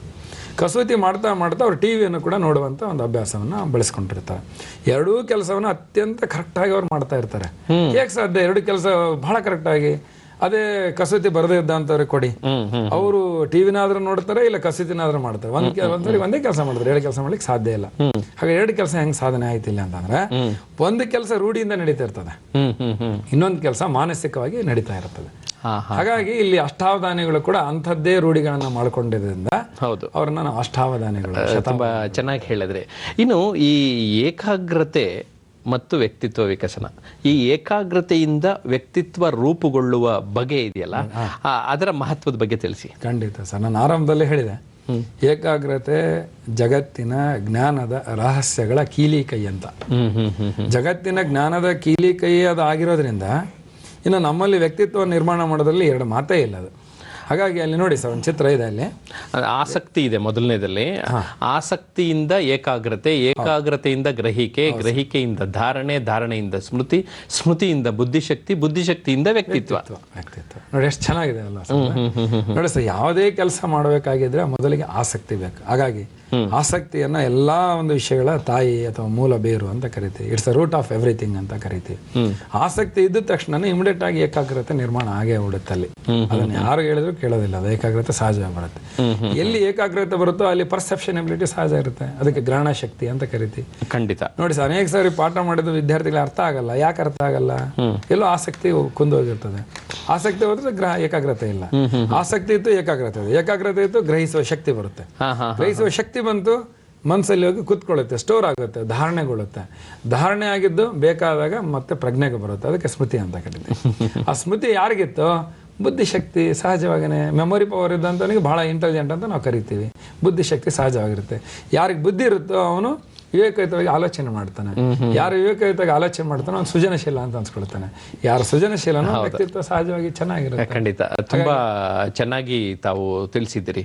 ಇನ್ನು ಈ ಏಕಾಗ್ರತೆ ಇಲ್ಲದೆ ಇರೋದು, ಇವ್ರ ಹತ್ರ ಏಕಾಗ್ರತೆ ಇಲ್ಲ ಅಂತ ಕಂಡಿಡ್ಕೊಳ್ಳೋದು ಹೆಂಗೆ ನಾವು? ಬಹಳ ಸುಲಭ ಸರ್. ಹೇಗೆ? ಅವನು ನೋಡಿ ಸರ್, ಒಂದು ಕಡೆಗೆ ಅವನು ಮನಸ್ಸು ಕೇಂದ್ರೀಕರಿಸಿರೋದಲ್ಲ, ನಿಷ್ಠೆ ಇರೋದಿಲ್ಲ, ಅವನಿಗೆ ಚಂಚಲತೆ ಇರುತ್ತೆ, ಆ ಕಡೆ ಈ ಕಡೆ ಹೊಯ್ದಾಡ್ತಿರ್ತಾನೆ, ಆ ಕಡೆ ಈ ಕಡೆ ನೋಡ್ತಿರ್ತಾನೆ, ಅಸ್ಪಷ್ಟತೆ ಇರ್ತದೆ ಅವನ ಹತ್ರ, ಡಿಸಿಷನ್ ಮೇಕಿಂಗ್ ಇರೋದಿಲ್ಲ, ತೀರ್ಮಾನಿಸುವ ಶಕ್ತಿ ಇರಲ್ಲ ಅವನಿಗೆ, ಆಮೇಲೆ ವಿಶ್ಲೇಷಿಸುವಂತ ಸಾಮರ್ಥ್ಯ ಇರಲ್ಲ ಅವನಿಗೆ, ಯಾವ ಕಡೆಗೆ ಮಾತಾಡೋದು ಯಾವ ಕಡೆಗೆ ನೋಡೋದು ಅಂತ ಹೇಳ್ತಾರೆ ನೋಡಿ ಸರ್. ಆ ರೀತಿ ಅವನಿರ್ತಾನೆ. ಅವನ ಬಾಡಿಗೂ ಮತ್ತು ಮೈಂಡಿಗೂ ಕೋಆರ್ಡಿನೇಷನ್ ಇರೋದಿಲ್ಲ. ಮನಸ್ಸು ಮತ್ತು ಅವನ ಒಂದು ದೇಹಕ್ಕೆ ಸಮತೋಲನ ಇಲ್ಲದೆ ಇರೋದನ್ನ ನಾವು ನೋಡ್ತೀವಿ ಸರ್. ಕೆಲವು ಸರಿ ಪ್ರೋಗ್ರಾಮ್ ಅಲ್ಲಿ ಕೂಡ ಆ ತರನ ಆಗ್ತಾ ಇರುತ್ತೆ. ಮಾತು ಅಷ್ಟೇ ಕೇಳ್ತಿರುತ್ತೆ, ಬಾಡಿ ಲ್ಯಾಂಗ್ವೇಜ್ ಬೇರೆ ಇರುತ್ತೆ, ಒಂದಕ್ಕೊಂದು ಸಮನ್ವಯ ಆಗಿಲ್ಲ. ಸೊ ಅದರ ಆಧಾರದ ಮೇಲೆ ಕೂಡ ಅವನು ಏಕಾಗ್ರತೆ ಇದೆಯೋ ಇಲ್ವೋ, ಏಕನಿಷ್ಠೆ ಇದೆಯೋ ಇಲ್ವೋ ಅಂತ ಹೇಳಿ ನಾವು ಸುಲಭವಾಗಿ ತಿಳ್ಕೊಳ್ಳೋದಕ್ಕೆ ಸಾಧ್ಯ. ನಾವು ಸಾಮಾನ್ಯವಾಗಿ ಏಕಾಗ್ರತೆ ಅಂತ ಇದ್ರೆ ಅರ್ಜುನನ ಉದಾಹರಣೆಯನ್ನ ಕೊಡ್ತಾ ಇರ್ತೇವೆ. ಖಂಡಿತ ಸರ್, ಆ ಕತೆ ಹೇಳೇ ಬಿಡಿ ಸರ್. ಈಗ ನಮಗೆಲ್ಲ ಗೊತ್ತಿರೋ ಹಾಗೆ ದ್ರೋಣಾಚಾರ್ಯರ ಬಳಿ ಅರ್ಜುನಾದಿಯಾಗಿ ಎಲ್ಲರೂ ಕೂಡ ಅಲ್ಲಿ ಬಿಲ್ವಿದ್ಯೆಯನ್ನು ಕಲಿತಾರೆ ಅಂತ ನಮ್ಗೆ ಗೊತ್ತು.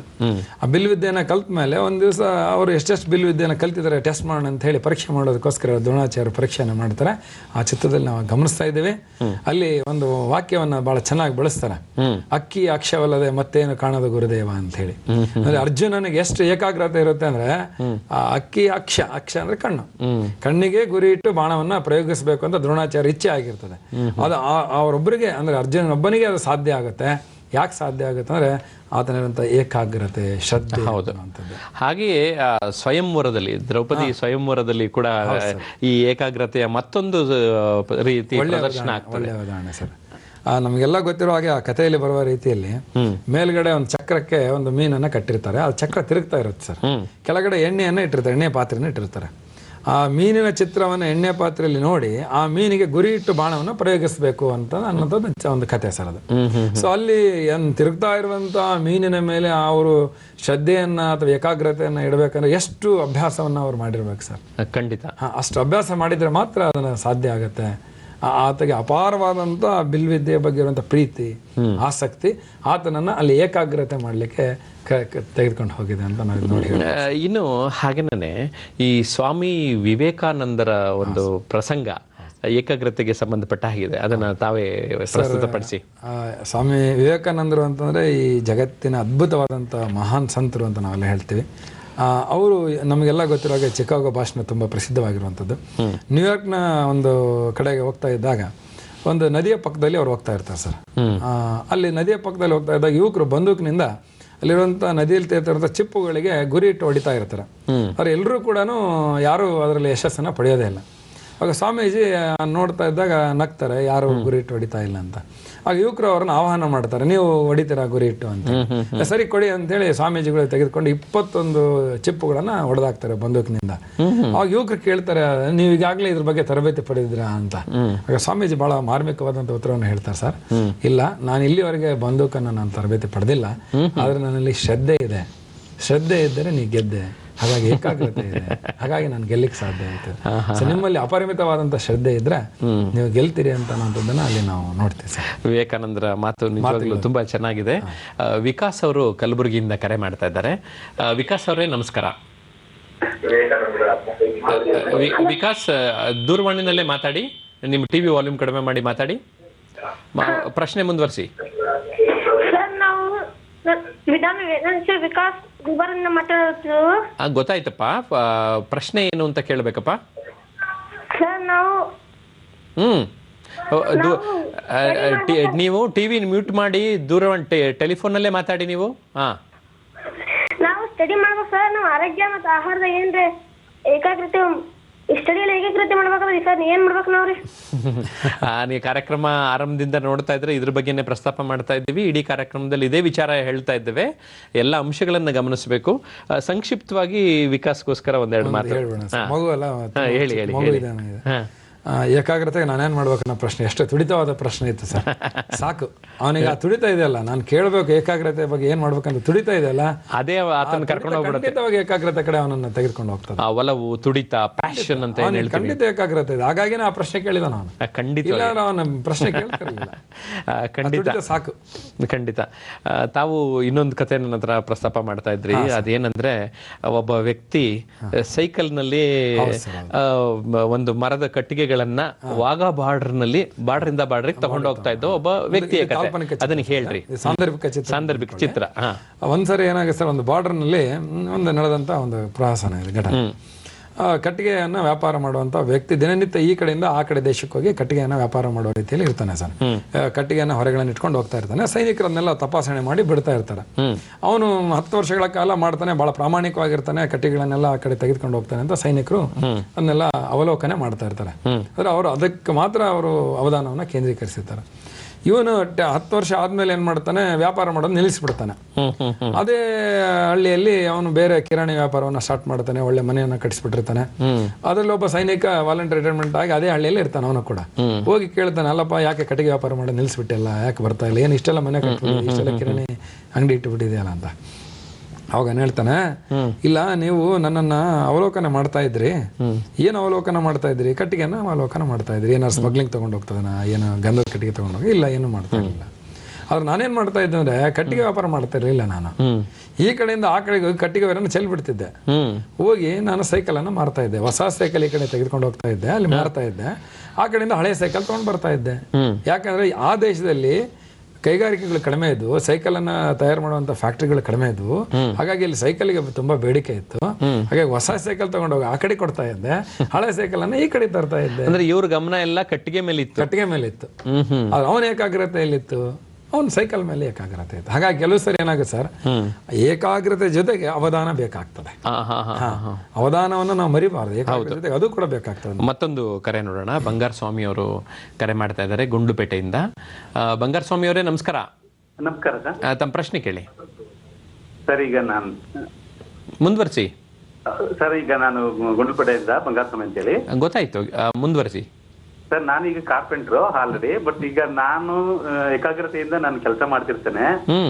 ಬಟ್ ನನ್ನ ತರನೇ ಇನ್ನೊಬ್ಬ ವ್ಯಕ್ತಿ ಬಂದು ನನ್ನ ತರನೇ ಕೆಲಸ ಮಾಡೋರು ನನ್ನ ಮನಸ್ಸನ್ನ ಡೈವರ್ಟ್ ಮಾಡಕ್ಕೆ ಅವರು ಇಚ್ಛೆ ಪಡ್ತಾರೆ.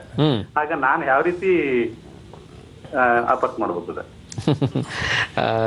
ಆ ಥರ ತೊಂದರೆಗಳು ಬರ್ತಾ ಇರತ್ತೆ. ಅದನ್ನು ಒಳ್ಳೆ ಮಾತನ್ನು ಬಳಸ್ಕೋಬೋದಲ್ವ, ಕಮ್ಯುನಿಕೇಶನ್ ಬಳಸ್ಕೋಬಹುದು. ನಾನೀಗ ಸ್ವಲ್ಪ ಕೆಲಸದಲ್ಲಿ ಬ್ಯುಸಿ ಇದ್ದೇನೆ, ಆ ನಂತರ ಭೇಟಿ ಮಾಡ್ತಾನೆ, ಈ ಥರದ್ದೆಲ್ಲ ಹೇಳ್ಬೋದು. ಏನಂತೀರಿ? ಹೇಳ್ಬೋದು. ಆಮೇಲೆ ನಾವು ಮನಸ್ಸನ್ನ ನಾವು ಅವ್ರ ಕಡೆಗೆ ಅರಿಲಿಕ್ಕೆ ಬಿಡಬಾರ್ದು ಸರ್. ನಾವು ಗೊತ್ತಿದೆ ಅಲ್ಲ ಅವ್ರಿಗೆ. ಆದ್ರೆ ಅವ್ರಿಗೆ ಇಲ್ಲದೆ ಇದ್ರೆ ಇವ್ರೇನಪ್ಪ ಇವರು ಜಂಬ ಅನ್ಕೊಂಡ್ಬಿಡ್ತಾರೆ. ಒಂದೆರಡು ಮಾತು ಹೇಳಿ ನನಗೆ ಕೆಲಸದಲ್ಲಿ ಬ್ಯುಸಿ ಇದ್ದೀನಿ ಅಂತ ಹೇಳ್ಬೋದು. ಸವಿನಯವಾಗಿ ಹೇಳೋದು ಒಳ್ಳೆ ಸರ್. ಈಗ ಹೇಳ್ತಾರೆ ಸರ್, ಒಂದು ಮಾತು ಇರ್ತಾರೆ, ಏನಂದ್ರೆ ಶಾಂತಿ ಪರರ ವೈರಿ, ಸಿಟ್ಟು ತನ್ನ ವೈರಿ ಅಂತ. ಆ ಸಂದರ್ಭದಲ್ಲಿ ನಾವು ಸಿಟ್ಟಿಗೆ ಹೋದ್ರೆ ನಮ್ ಕೆಲಸ ಕೆಟ್ಟೋಗ್ಬಿಡ್ತದೆ. ಅದಕ್ಕೆ ಶಾಂತಿಯಿಂದ ಇರೋದನ್ನ ರೂಢಿಸ್ಕೊಂಡು ತಾವು ಹೇಳಿದ ಹಾಗೆ ನಾನೀಗ ಒಂದ್ ಸ್ವಲ್ಪ ಕೆಲಸದಲ್ಲಿದ್ದೀನಿ, ದಯವಿಟ್ಟು ನಂತರ ತಮ್ಮ ಹತ್ರ ನಾನು ಮಾತಾಡ್ತೇನೆ ಅಂತ ಹೇಳಿದ್ರೆ ಅವರಿಗೂ 1-2 ದಿವಸ ನೋಡ್ತಾರೆ. ಆಮೇಲೆ ಇವನು ಯಾವುದೇ ಕಡೆ ಡಿಸ್ಟರ್ಬ್ ಆಗಲ್ಲ ಅಂತ ಅವ್ರಿಗೆ ಗೊತ್ತಾಗ್ಬಿಡ್ತದೆ. ಹಾಗಾಗಿ ಕೋಪಿಸ್ಕೊಳ್ಳುವಂತ ಪ್ರಯತ್ನ ಮಾಡ್ಬಾರ್ದು ಸರ್. ಕೋಪ ಸಿಟ್ಟು ತನ್ನ ವೈರಿ ಅಂತ ಹೇಳ್ತಾರೆ, ಶಾಂತಿ ಪರರ ವೈರಿ ಅಂತ ಹೇಳ್ತಾರೆ. ಕರೆಕ್ಟ್. ಮತ್ತೊಂದು ಕರೆ, ಲಕ್ಷ್ಮಣ್ ಅವರು ಬೆಳಗಾವಿಯಿಂದ ಕರೆ ಮಾಡ್ತಾ ಇದ್ದಾರೆ. ಲಕ್ಷ್ಮಣ್ ಅವರೇ ನಮಸ್ಕಾರ. ನಮಸ್ಕಾರ. ನಮಸ್ಕಾರ. ತಮ್ಮ ಪ್ರಶ್ನೆ ಕೇಳಿ. ನಮ್ಮ ಪ್ರಶ್ನೆ ಏಕಾಗ್ರತೆ ಬಗ್ಗೆ ಅವ್ರು ಹೇಳ್ತಾ ಇದಾರ. ಏಕಾಗ್ರತೆ ಹೆಂಗ್ ಸಾಧಿಸ್ಬೇಕು ಅದನ್ನ ಅವ್ರಿಗೆ ನಾ ಕೇಳ್ತಿದ್ದೆ. ಯಾಕಂತಂದ್ರೆ ಏಕಾಗ್ರತೆ ಎಲ್ಲಾ ಕೆಲಸಕ್ಕೂ ಒಂದೇ ಅಂಶ ಇರ. ಪ್ರತಿಯೊಂದು ಕೆಲಸಕ್ಕೆ ಏಕಾಗ್ರತೆ ಕ್ವಾಂಟಮ್ ಬೇರೆ ಬೇರೆ ಆಗ್ತದೆ. ಈಗ ಸಾಲ ಸೈಕಲ್ ಹೊಡಿಬೇಕಾದ್ರೆ ಅವಾಗ ಏಕಾಗ್ರತೆ, ಕಾರ್ ಹೊಡಿಬೇಕಾದ್ರೆ ಏಕಾಗ್ರತೆ, ತಪಸ್ ಮಾಡ್ಬೇಕಾದ್ರೆ ಏಕಾಗ್ರತೆ. ಈ ಏಕಾಗ್ರತೆ ಏನ್ ವ್ಯಾಪ್ತಿ ಅದಲ್ಲ ಅದು ಹೆಚ್ಚು ಕಡಿಮೆ ಆಗ್ತದೆ. ಏಕಾಗ್ರತೆ ಸಾಧಿಸ್ಬೇಕಾದ್ರೆ ಏನ್ ಮಾಡ್ಬೇಕು ಅನ್ನೋದ್ರ ಬಗ್ಗೆ ನಾ ಕೇಳ್ತಾ ಇದ್ದೀನಿ. ಯಾಕಂತಂದ್ರೆ ಏಕಾಗ್ರತೆ ಬಗ್ಗೆ ಭಗವದ್ಗೀತೆಯೊಳಗೆ ಹೇಳಿದ ಕೋಟ್ ಮಾಡ್ತಾ ಇಲ್ಲ ಅವರು. ಏನಪ್ಪಾ ಅಂದ್ರೆ ಚಂಚಲಂ ಹಿ ಮನ ಕೃಷ್ಣ ಪ್ರಮಾಸಿ ಬಲವದ್ರಡಂ ತಶ್ಯಾಂ ನಿಗ್ರಹ ಮನ್ನೆ ವಾಯು. ಅರ್ಜುನ್ ಕೇಳ್ತಾನೆ, ಹೆಂಗ್ ನಾನು ನಿಗ್ರಹ ಮಾಡ್ಲಿ ಮನಸ್ಸ? ಅದಕ್ಕೆ ಇದು ಗಾಳಿಗತಿ ಅದ, ಇಡ್ಲಿಕ್ಕೆ ಆಗುದಿಲ್ಲ. ಅದನ್ನ ಹೆಂಗ ನಾ ಮಾಡ್ಬೇಕಂದ್ರೆ ಅದಕ್ಕೆ ಕೃಷ್ಣ ಹೇಳ್ತಾನವ, ಅಸಂಶಯಂ ಮಹಾಭಾವು ಮನೋ ದುರ್ನಿರ್ಗಮ್ ಚಲಂ ಅಭ್ಯಾಸೇನ ತು ಕೌಂತೆಯ ವೈರಾಗ್ಯನ ಚಗ್ರಿಯತೆ. ಅಂದ್ರೆ ಇದು ಈ ಮನಸ್ಸ ನಿಗ್ರಹ ಮಾಡೋದು ಬಹಳ ಕಷ್ಟ. ಆದ್ರೂ ಕೂಡ ಅಭ್ಯಾಸದಿಂದ ಮತ್ತು ವೈರಾಗ್ಯದಿಂದ ಅದನ್ನು ಏಕಾಗ್ರತೆ ಮನಸ್ಸನ್ನು ನಿಗ್ರಹ ಮಾಡಬಹುದು. ತಾವೇ ಪ್ರಶ್ನೆ ಕೇಳಿ ತಾವೇ ಉತ್ತರವನ್ನ ಶ್ಲೋಕಗಳ ಮೂಲಕ ತಿಳಿಸ್ತಾ ಇದ್ದೀರಿ ಲಕ್ಷ್ಮಣ್ ಅವರೇ. ತುಂಬಾ ಸಂತೋಷ. ತಮ್ಮ ಒಂದು ಶ್ಲೋಕಗಳನ್ನ ತಿಳಿಸಿ, ಈ ಮನಸ್ಸು ಚಂಚಲ ಅಂತ ಇದೆ, ಆದ್ರೆ ಅದನ್ನ ಹಿಡಿತದಲ್ಲಿ ಇಟ್ಕೊಳಕ್ ಸಾಧ್ಯ ಇದೆ, ಹಿಡಿದುಕೊಂಡ್ರೆ ಏಕಾಗ್ರತೆ ಇದೆ. ಲಕ್ಷ್ಮಣ ಸರ್ ಒಂದು ಒಳ್ಳೆ ಮಾತು ಹೇಳಿದ್ರು ಸರ್, ಗಮನಿಸಿದ್ರಿ ಅಂತ ಅನ್ಸುತ್ತೆ. ವೈರಾಗ್ಯವನ್ನ ಮಾಡ್ಕೋ ನೀನು ಅಂತ ಹೇಳಿದ್ರು. ಇಲ್ಲಿ ವೈರಾಗ್ಯ ಅಂದ ತಕ್ಷಣ ನಾವೇನು ಯೋಚನೆ ಮಾಡ್ತೀವಿ? ಸರ್ವಸಂಗ ಪರಿತ್ಯಾಗ ಅಲ್ಲ, ಸರ್ವಸಂಗ ಪರಿತ್ಯಾಗ ಮಾಡೋದಲ್ಲ ಸರ್. ವೈರಾಗ್ಯ ಅಂದ್ರೆ ನೀನು ಮಾಡುವ ಕೆಲಸದ ಬಗ್ಗೆ ಶ್ರದ್ಧೆ ಇಟ್ಕೋ, ಬಗ್ಗೆ ವೈರಾಗ್ಯ ಮಾಡ್ಕೋ. ಹೌದೌದು, ನೀವು ಆಮೇಲೆ ಆ ಕೆಲ್ಸಕ್ಕೆ ಬನ್ನಿ, ಅವಾಗ ಈ ಕೆಲಸ ವೈರಾಗ್ಯ ಮಾಡ್ಕೊಳ್ಳಿ. ಹೌದು. ಹಾಗಾಗಿ ಎಲ್ಲದ್ರ ಬಗ್ಗೆ ಅನುರಾಗ ಇಟ್ಕೊಂಡ್ವಿ ಅಂತಂದ್ರೆ ಚಂಚಲತೆ ಸಹಜವಾಗಿನೇ ಬರುತ್ತೆ. ಅನುರಾಗ ಇರಬೇಕಾದ್ರೆ ಅನುರಾಗ ಇರಲಿ, ವೈರಾಗ್ಯ ಇರಬೇಕಾದಾಗ ವೈರಾಗ್ಯ ಇರಲಿ. ಒಂದು ಕೆಲಸವನ್ನ ಮಾಡಬೇಕಾದಾಗ ಮತ್ತೊಂದು ಕೆಲಸದ ಬಗ್ಗೆ ವೈರಾಗ್ಯ ಇರಲಿ. ತಾತ್ಕಾಲಿಕ ವೈರಾಗ್ಯ, ಗೊತ್ತಾಯ್ತು, ಶಾಶ್ವತ ವೈರಾಗ್ಯ ಅಲ್ಲ. ಹೌದು. ಮತ್ತೊಂದು ಕರೆ ನೋಡೋಣ. ಕವಿತಾಳದಿಂದ ಅಂಬರೀಶ್ ದಿನ್ನಿ ಅವರು ಕರೆ ಮಾಡ್ತಾ ಇದ್ದಾರೆ. ಅಂಬರೀಶ್ ದಿನ್ನಿ ಅವರೇ ನಮಸ್ತೆ. ನಮಸ್ಕಾರ ಸರ್. ಜಗದೀಶ್ ಬಸಪ್ಪರ ಅವರಿಗೂ ರಾಯಚೂರು ಜಿಲ್ಲೆ ಮನೆತಲ್ ಕವಿತಾಳಿಂದ ಅಂಬರೀಶ್ ದಿನ್ನಿ ಅಂತ. ಪ್ರಶ್ನೆ ಕೇಳಿ. ಜಾಗೃತರಾಗಿರ್ಬೇಕಾದ್ರೆ ಏಕಾಗ್ರತೆ ಬಹಳ ಅವಶ್ಯ. ಹೌದು. ಆದ್ರೆ ಏಕಾಗ್ರತೆ ಇರೋಲ್ಲರು ಚಿಂತಾಗ್ರತರ ತರ ಕಾಣ್ತಾ ಇರ್ತಾರೆ. ಇಲ್ಲಿ ಏನೋ ಮಾಡಕ್ ಹೋದ್ರು ಅಂದ್ರೆ ಆಸೆ ಆಮಿಷ ಆಕಾಂಕ್ಷೆಗಳನ್ನು ಬದಿಗಿಟ್ಟು ಮಾಡಿದ್ರೆ ಮಾತ್ರ ಏಕಾಗ್ರತೆ ಸಾಧಿಸಕ್ ಸಾಧ್ಯ ಅಂತ ನಾನ್ ಅನ್ಕೊಂಡಿದ್ದೀನಿ. ಬಟ್ ಅವು ಇರ್ಲಾರ್ದೇನು ಅವಕ್ಕೋಸ್ಕರನೇ ಏಕಾಗ್ರತೆಯಿಂದ ಸಾಧನೆ ಮಾಡ್ಬೇಕಾಗತ್ತಲ್ವ ಕೆಲವೊಂದ್ ಟೈಮ್ ನಲ್ಲಿ. ಅದೆಲ್ಲ ಬೇಕು ನನಗಂತಂದ್ ಏಕಾಗ್ರತೆ ಮಾಡ್ಕೊಂಡ್ಬಿಡ್ತೀವಿ. ನಿಮ್ ಪ್ರಶ್ನೆ ಬಹಳ ಗೊಂದಲ ಅನ್ಸ್ಬೋದು. ಸಾಧನೆಗೆ ಏಕಾಗ್ರತೆ ಬಹಳ ಮುಖ್ಯ. ಆದ್ರೂ ಈ ಒತ್ತಡದ ಪರಿಸ್ಥಿತಿಯಲ್ಲಿ ಏಕಾಗ್ರತೆಯನ್ನ ನಾವು ನಿಯಂತ್ರಿಸ್ಕೊಂಡು ಅದನ್ನ ಬೆಳೆಸ್ಕೊಳ್ಳೋ ಒಂದು ಸಾಧನಗಳು ಮನೆಯಲ್ಲೇ ಸಿಗ್ತಾವ ಅಥವಾ ಹೊರಗಡೆ ನಾವೆಲ್ಲಾದ್ರೂ ದುಡ್ಡು ಕೊಟ್ಟು ಆ ಒಂದು ಎಲ್ಲ ನಿಮ್ಮ ಹತ್ರನೇ ಇದೆ.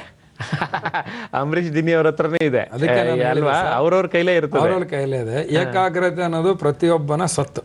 ಹೌದು, it's is own property. Correct ಏನ್ ಸರ್? ಹಾಗಾಗಿ ನಾನು ಒಂದು ಅಂಬರೀಷ್ ಅವ್ರಿಗೆ ಹೇಳಿ ಅಂಬರೀಶ್ ಅವ್ರ ಆಫೀಸ್ಗೆ ಹೋಗಿ ರಿಜಿಸ್ಟರ್ ಮಾಡಿಸ್ಬೇಕಾಗಿಲ್ಲ, ಅವ್ರ ಹತ್ರನೇ ಇದೆ. ಇದು ಸಿಗಲ್ಲ, ಕ್ಲಿಯರ್ ಆಗಿ ಹೇಳ್ಬಿಡೋಣ ಅಲ್ವಾ? ಅವ್ರ ಹತ್ರ ಇದೆ. ನಿಮ್ಮ ಹತ್ರ, ನಿಮ್ಮ ಏಕಾಗ್ರತೆ ನಿಮ್ಮ ಹತ್ರ ಇದೆ ಸರ್. ಹೌದು, ನಾನು ನಿಮ್ಮ ಏಕಾಗ್ರತೆಯನ್ನ ಕದಡಬಹುದು, ಆದ್ರೆ ನೀವು ಕದಡದಂತೆ ನೀವು ನೋಡ್ಕೊಳ್ಬೇಕು. ಆ ನೋಡ್ಕೊಳ್ಳುವಂಥದ್ದು ಹೇಗಿರುತ್ತೆ ಅಂದ್ರೆ ನೋಡಿ, ವೀಣೆ ಶೇಷಣ್ಣವರು ಒಂದ್ಸರಿ ಎಷ್ಟು ಚೆನ್ನಾಗಿ ಅವರು ಸಂಗೀತದಲ್ಲಿ ತೊಡಗಿಸ್ಕೊಂಡ್ಬಿಟ್ಟು ತಲ್ಲೀನತೆ ಇರುತ್ತೆ ಅಂತ ಅಂದ್ರೆ ಅವ್ರಿಗೆ ಸುತ್ತಮುತ್ತಲಿನ ಪರಿಸರನೇ ಗೊತ್ತಿರೋದಿಲ್ಲ ಅಂತ. ಏನ್ ಹೇಳ್ತೀರಿ? ಹೌದು ಸರ್, ನಾನು ನನ್ನ 5ನೇ ಕ್ಲಾಸ್ನ ಒಂದು ಕನ್ನಡ ಅಧ್ಯಯನದಲ್ಲಿ ಅದನ್ನ ಓದಿದ್ದೆ ಸರ್. ನಾನು ವೀಣೆ ಶೇಷಣ್ಣವರು ಎಷ್ಟು ತಲ್ಲೀನರಾಗಿ ವೀಣೆಯನ್ನ ನುಡಿಸ್ತಾ ಇದ್ರು ಅಂತಂದ್ರೆ, ಅವ್ರ ಮುಂದೆ ಎಷ್ಟೋ ಹೊತ್ತಿನ ತನಕ ಒಂದು ಎಡೆ ಎತ್ತಿದಂತ ಹಾವು ಕುತ್ಕೊಂಡಿತ್ತಂತೆ ಸರ್. ಪ್ರೇಕ್ಷಕರೆಲ್ಲ ನೋಡ್ತಾರೆ ಅದನ್ನ. ವೀಣೆ ಶೇಷಣ್ಣವರು ಅದನ್ನ ಗಮನಿಸೋದೇ ಇಲ್ಲ. ಅಂದ್ರೆ ಈ ತರ ನಮಗೆ ಹಾವು ಏನು ಅಲ್ಲಿ ಒಂದು ಎಕ್ಸಾಂಪಲ್ ಕೊಟ್ಟಿವಲ್ಲ, ಆ ತರ ನಮ್ಮ ಅನೇಕ ಸಾಮಾಜಿಕ ಒತ್ತಡಗಳು ನಮ್ಮ ಕೆಲಸವನ್ನ ವಿಮುಖಗೊಳಿಸೋದಕ್ಕೆ ಪ್ರಯತ್ನ ಮಾಡ್ತವೆ. ಅಂದ್ರೆ ಅಪ್ರತಿಮವಾದಂತ ಶ್ರದ್ಧೆ, ಏಕಾಗ್ರತೆ ನಮ್ಮನ್ನ ಆ ಕೆಲಸಕ್ಕೆ ಸಾಧನೆಯನ್ನ ಹಚ್ಚುತ್ತೆ. ಇದೇ ರೀತಿ ಉದಾಹರಣೆಯನ್ನ ಕೊಡೋದಾದ್ರೆ, ಈ ಐನ್ಸ್ಟೀನ್ ದಂಪತಿಗಳಿದಾರಲ್ಲ, ಈ ಐನ್ಸ್ಟೀನ್ ದಂಪತಿಗಳಲ್ಲಿಯೂ ಕೂಡ ಒಂದು ಏಕಾಗ್ರತೆಗೆ ಒಂದು ಸಂದೇಶ ಇದೆ. ಅದನ್ನ ತಾವೇ ಹೇಳಿ. ಇದನ್ನ ಸ್ವಲ್ಪ ಲಕ್ಷ್ಮಣ ಅವ್ರ ಸರ್ ಕೂಡ ಲಿಂಕ್ ಮಾಡ್ಬಿಡೋಣ ಸರ್. ಹೇಳಿ. ಅಲ್ಲಿ ಏನಾಗಿದೆ ಅಂತಂದ್ರೆ, ಏಕಾಗ್ರತೆ ವ್ಯಕ್ತಿಯಿಂದ ವ್ಯಕ್ತಿಗೆ ಭಿನ್ನವಾಗುತ್ತೆ. ಮತ್ತೆ ಏಕಾಗ್ರತೆ ನಿರ್ದೇಶನ ಮತ್ತೆ ವ್ಯಾಪ್ತಿ ಕೂಡ ಬದಲಾವಣೆ ಆಗುತ್ತೆ. ಸೊ ಒಂದೆಲ್ಲ ಓದಿದಂತ ನೆನಪು ನನಗೆ, ಐನ್ಸ್ಟೀನ್ ಒಬ್ಬ ದೊಡ್ಡ ವಿಜ್ಞಾನಿ ಅಂತ ನಮ್ಮೆಲ್ಲರಿಗೂ ಗೊತ್ತು. ಹೌದು. ಐನ್ಸ್ಟೀನ್ ಹೆಂಡತಿ ಎಲಿಸಾ ಐನ್ಸ್ಟೀನ್ ಅಂತ ಹೇಳಿ ಆಕೆ ಒಬ್ಬ ಸಾಹಿತಿ. ಆಕೆ ಗಂಡನನ್ನ ಮೆಚ್ಚಿಸ್ಬೇಕಂತ ಹೇಳಿ ಒಂದು ಚಂದ್ರನ ಮೇಲೆ ಕವನವನ್ನ ಬರೀತಾಳೆ. ಆಕೆ ಏಕಾಗ್ರತೆ ಚಂದ್ರನ ಮೇಲಿದೆ. ಚಂದ್ರನಿಗೆ ಜೀವಂತಿಕೆ ಕೊಡ್ತಾ ಇದ್ದಾಳೆ. ಅಲ್ಲಿ ತಂಗಾಳಿ ಇದೆ ಅಂತ ಬರೀತಾ ಇದ್ದಾಳೆ. ಪ್ರೇಮಿಗಳಿಗೆ ಅಲ್ಲಿ ಹೋಗಿ ವಿವರಿಸಲಿಕ್ಕೆ ಆಕೆ ಸಂದೇಶ ಕೊಡ್ತಾ ಇದ್ದಾಳೆ ಕವಿತೆಯಲ್ಲಿ. ಅದನ್ನ ಐನ್ಸ್ಟೀನ್ ಮುಂದೆ ಇಡಿದಾಗ ಐನ್ಸ್ಟೀನ್ ಅನ್ನು ನೋಡಿ ಆಕೆಯನ್ನ ಸ್ವಲ್ಪ ಈ ತರ ಎಲ್ಲ ನೀನು ಕವನ ಬರೆದು ಪ್ರೇಮಿಗಳಿಗೆ ಹೇಳ್ಬೇಡ ಅಂತ ಹೇಳ್ತಾನೆ. ಯಾಕೆ ಅಂದ್ರೆ ಐನ್ಸ್ಟೀನ್ ಒಬ್ಬ ವಿಜ್ಞಾನಿಯಾಗಿ ಅವರ ಏಕಾಗ್ರತೆ ಹೇಗಿದೆ ಅಂತಂದ್ರೆ, ಚಂದ್ರ ಅನ್ನೋಂಥದ್ದು ಕೇವಲ ಅಲ್ಲಿ ಗಾಳಿ ಇಲ್ಲ, ಅಲ್ಲಿ ತಂಗಾಳಿ ಇಲ್ಲ, ಅಲ್ಲಿ ಗಾಳಿನೇ ಇಲ್ಲ, ಇನ್ನು ತಂಗಾಳಿಯಿಂದ ಎಲ್ಲಿಂದ ಬರಬೇಕು? ಪ್ರೇಮಿಗಳಲ್ಲಿ ಹೋಗ್ಬಿಟ್ರೆ ಉಸಿರಾಡಲಿಕ್ಕೆ ಸಾಧ್ಯ ಇಲ್ಲ, ಸತ್ತೇ ಹೋಗ್ಬಿಡ್ತಾರೆ, ಹಾಗೆಲ್ಲ ನೀನು ಬರಿಬೇಡ ಅಂತ ಹೇಳ್ತಾನೆ. ಬಟ್ ಆ ಸಾಹಿತ್ಯಗೆ ಆ ಏಕಾಗ್ರತೆ ಅಲ್ಲಿ ರೆಫರೆನ್ಸ್ ಒಪ್ಪುವಂಥದ್ದು ರಿಲೇಟಿವ್ಲಿ ಟ್ರೂ, ಸಾಪೇಕ್ಷವಾಗಿ ಸತ್ಯ. ಈ ವಿಜ್ಞಾನಿಯಾಗಿ ಇವ್ರ ಏಕಾಗ್ರತೆ ಕೂಡ ಸಾಪೇಕ್ಷವಾಗಿ ಸತ್ಯ.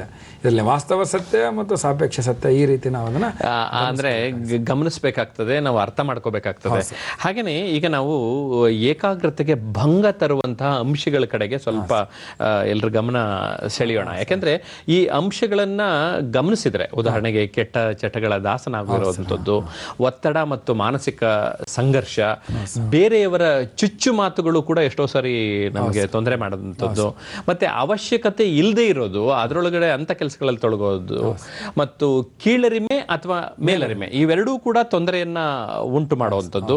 ಹಾಗೇನೆ ಕೆಲವೊಂದ್ಸರಿ ಬಹುಮಾನ ಬಂದ್ರೂ, ಶಿಕ್ಷೆ ನೀಡಿದ್ರು, ಹೊಗಳಿದ್ರು, ತೆಗಳಿದ್ರು, ಮತ್ತೆ ಯಶಸ್ಸಾದ್ರೂ ಅಪಯಶಸ್ಸಾದ್ರೂ, ಸಹಕಾರ ಇದ್ರೂ, ಸ್ಪರ್ಧೆ ಇದ್ರೂ, ಮತ್ತೆ ಗದ್ದಲ ಇದ್ರೆ, ಅಶಿಸ್ತಿದ್ರೆ, ವಿಶ್ರಾಂತಿಯ ಕೊರತೆ ಇದ್ರೆ, ಅನಾರೋಗ್ಯ ಇದ್ರೆ, ಇವೆಲ್ಲ ಸಾಮಾನ್ಯವಾಗಿ ಏಕಾಗ್ರತೆಗೆ ಭಂಗ ತರುವ ಅಂಶಗಳು.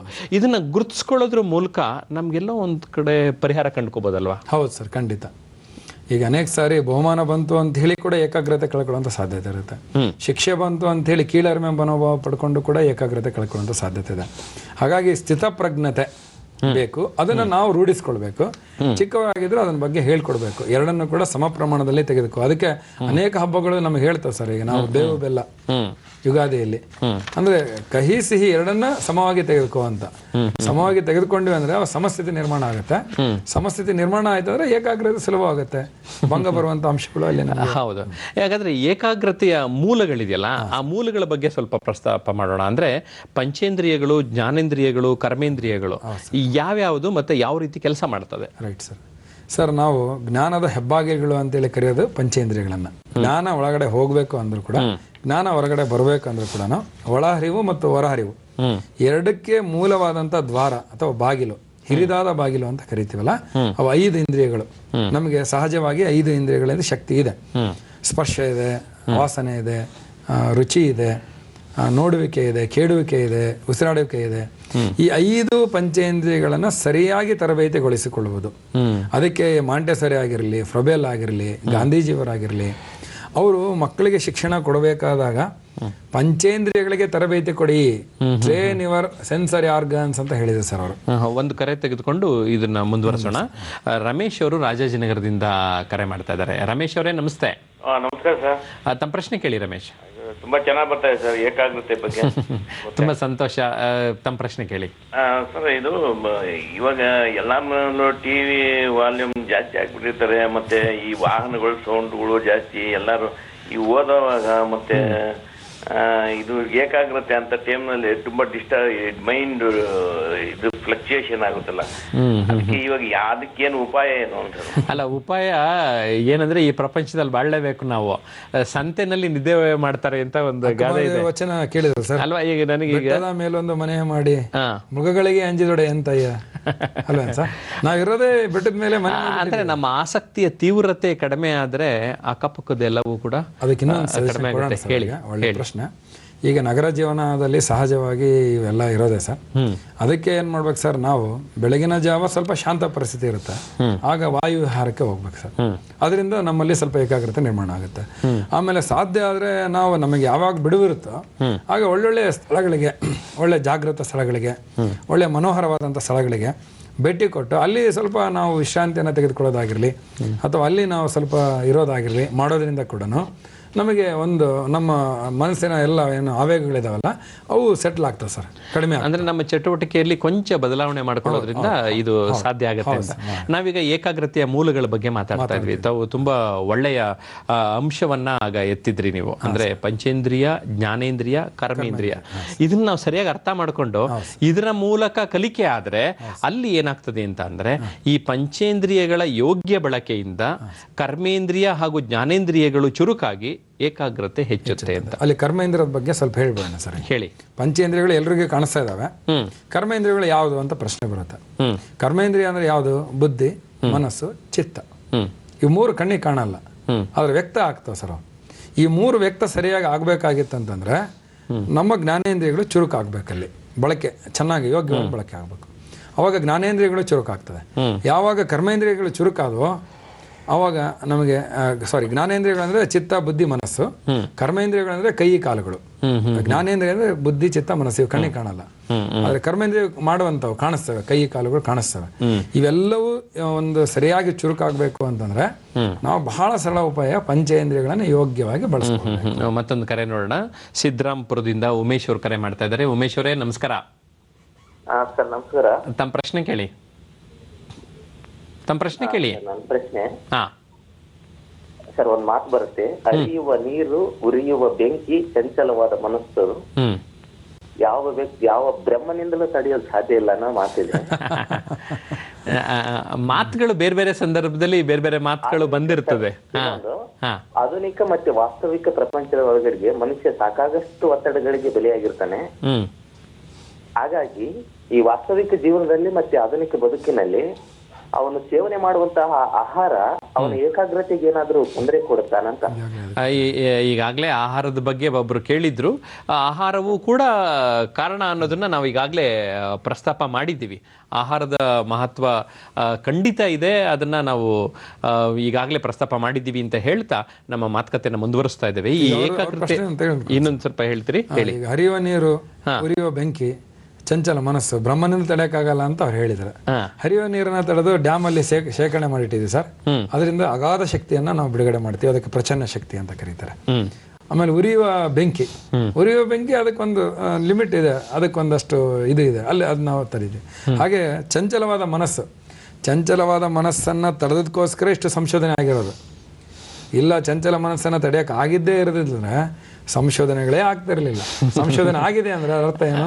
ಚಂಚಲವಾದ ಮನಸ್ಸನ್ನ ನಿಗ್ರಹಿಸುವ ಶಕ್ತಿ ನಮಗಿದೆ. ನೀವು ಹೇಳಿದಾಗೆ ನೀರು ಹರಿತಾ ಇರೋದಕ್ಕೊಂದು ಡ್ಯಾಮ್ ಕಟ್ಟಿದಾಗೆ ಆ ಚಂಚಲತೆ ಅದಕ್ಕೆಲ್ಲ ಒಂದು ಡ್ಯಾಮ್ ಕಟ್ಕೊಂಡು ನಾವು ಚಾನಲೈಸ್ ಮಾಡ್ಕೊಂಡ್ರೆ ನಮ್ಗೆ ಹೆಂಗ್ ಬೇಕು ಆ ಒತ್ತಡ ನಮ್ಗೆ ಎಷ್ಟೆಷ್ಟು ಬೇಕಷ್ಟು ಬಿಟ್ಕೊಳ್ಳೋದಕ್ಕೆ ಸಾಧ್ಯ ಆಗುತ್ತೆ.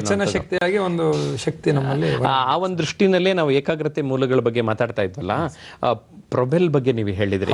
ಆ ಫ್ರೊಬೆಲ್ ಬಗ್ಗೆ ಮಾಹಿತಿ ಕೊಡಿ ಸರ್. ಫ್ರೊಬೆಲ್ ಮುಖ್ಯವಾಗಿ ಶಿಕ್ಷಣ ಕೊಡಬೇಕಾಗಿತ್ತು ಅಂದ್ರೆ ಜ್ಞಾನೇಂದ್ರಿಯಗಳಿಗೆ ತರಬೇತಿ ಕೊಡಿ, ಟ್ರೈನ್ ಯುವರ್ ಸೆನ್ಸರಿ ಆರ್ಗನ್ಸ್ ಅಂತ ಹೇಳಿ ಅವ್ರ 7 ಕೊಡುಗೆಗಳು ಅಂತ ಅವರು ತಯಾರು ಮಾಡ್ತಾರೆ ಸರ್. ಸ್ಪರ್ಶದಿಂದ ಮಗುವಿಗೆ ಜ್ಞಾನ ಬರಬೇಕು, ನೋಡೋದ್ರಿಂದ ಮಗು ಜ್ಞಾನ ಬರಬೇಕು, ಗ್ರಹಿಸೋದ್ರಿಂದ ಮಗು ಜ್ಞಾನ ಬರಬೇಕು, ರುಚಿಯಿಂದ ಮಗು ಜ್ಞಾನ ಬರಬೇಕು.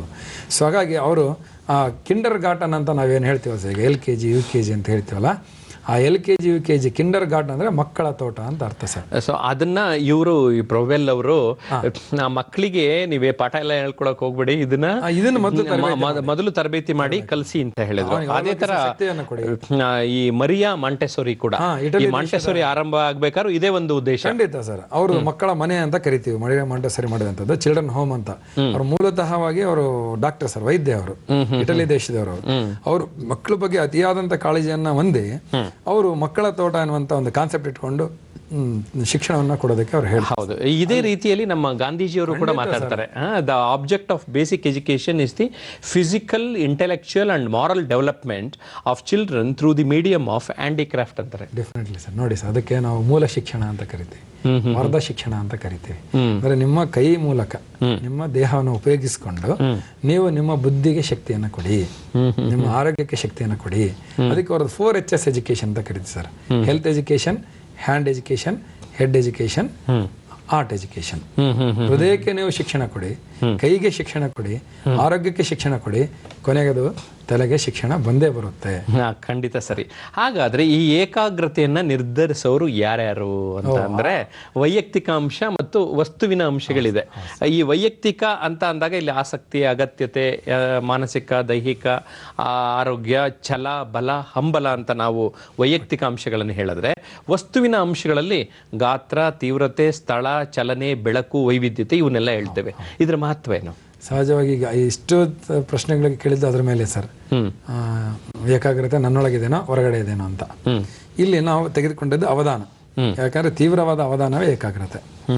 ನಾವು ಸಾಮಾನ್ಯವಾಗಿ ವ್ಯಕ್ತಿಯಲ್ಲಿ ಅನೇಕ ಅಂಶಗಳನ್ನ ಗುರುತಿಸ್ಕೊಳ್ತೀವಿ ಏಕಾಗ್ರತೆಗೆ. ಈಗಾಗಲೇ ತುಂಬಾ ಸರಿ ನಾನು ಹೇಳ್ತಾ ಬಂದೆ.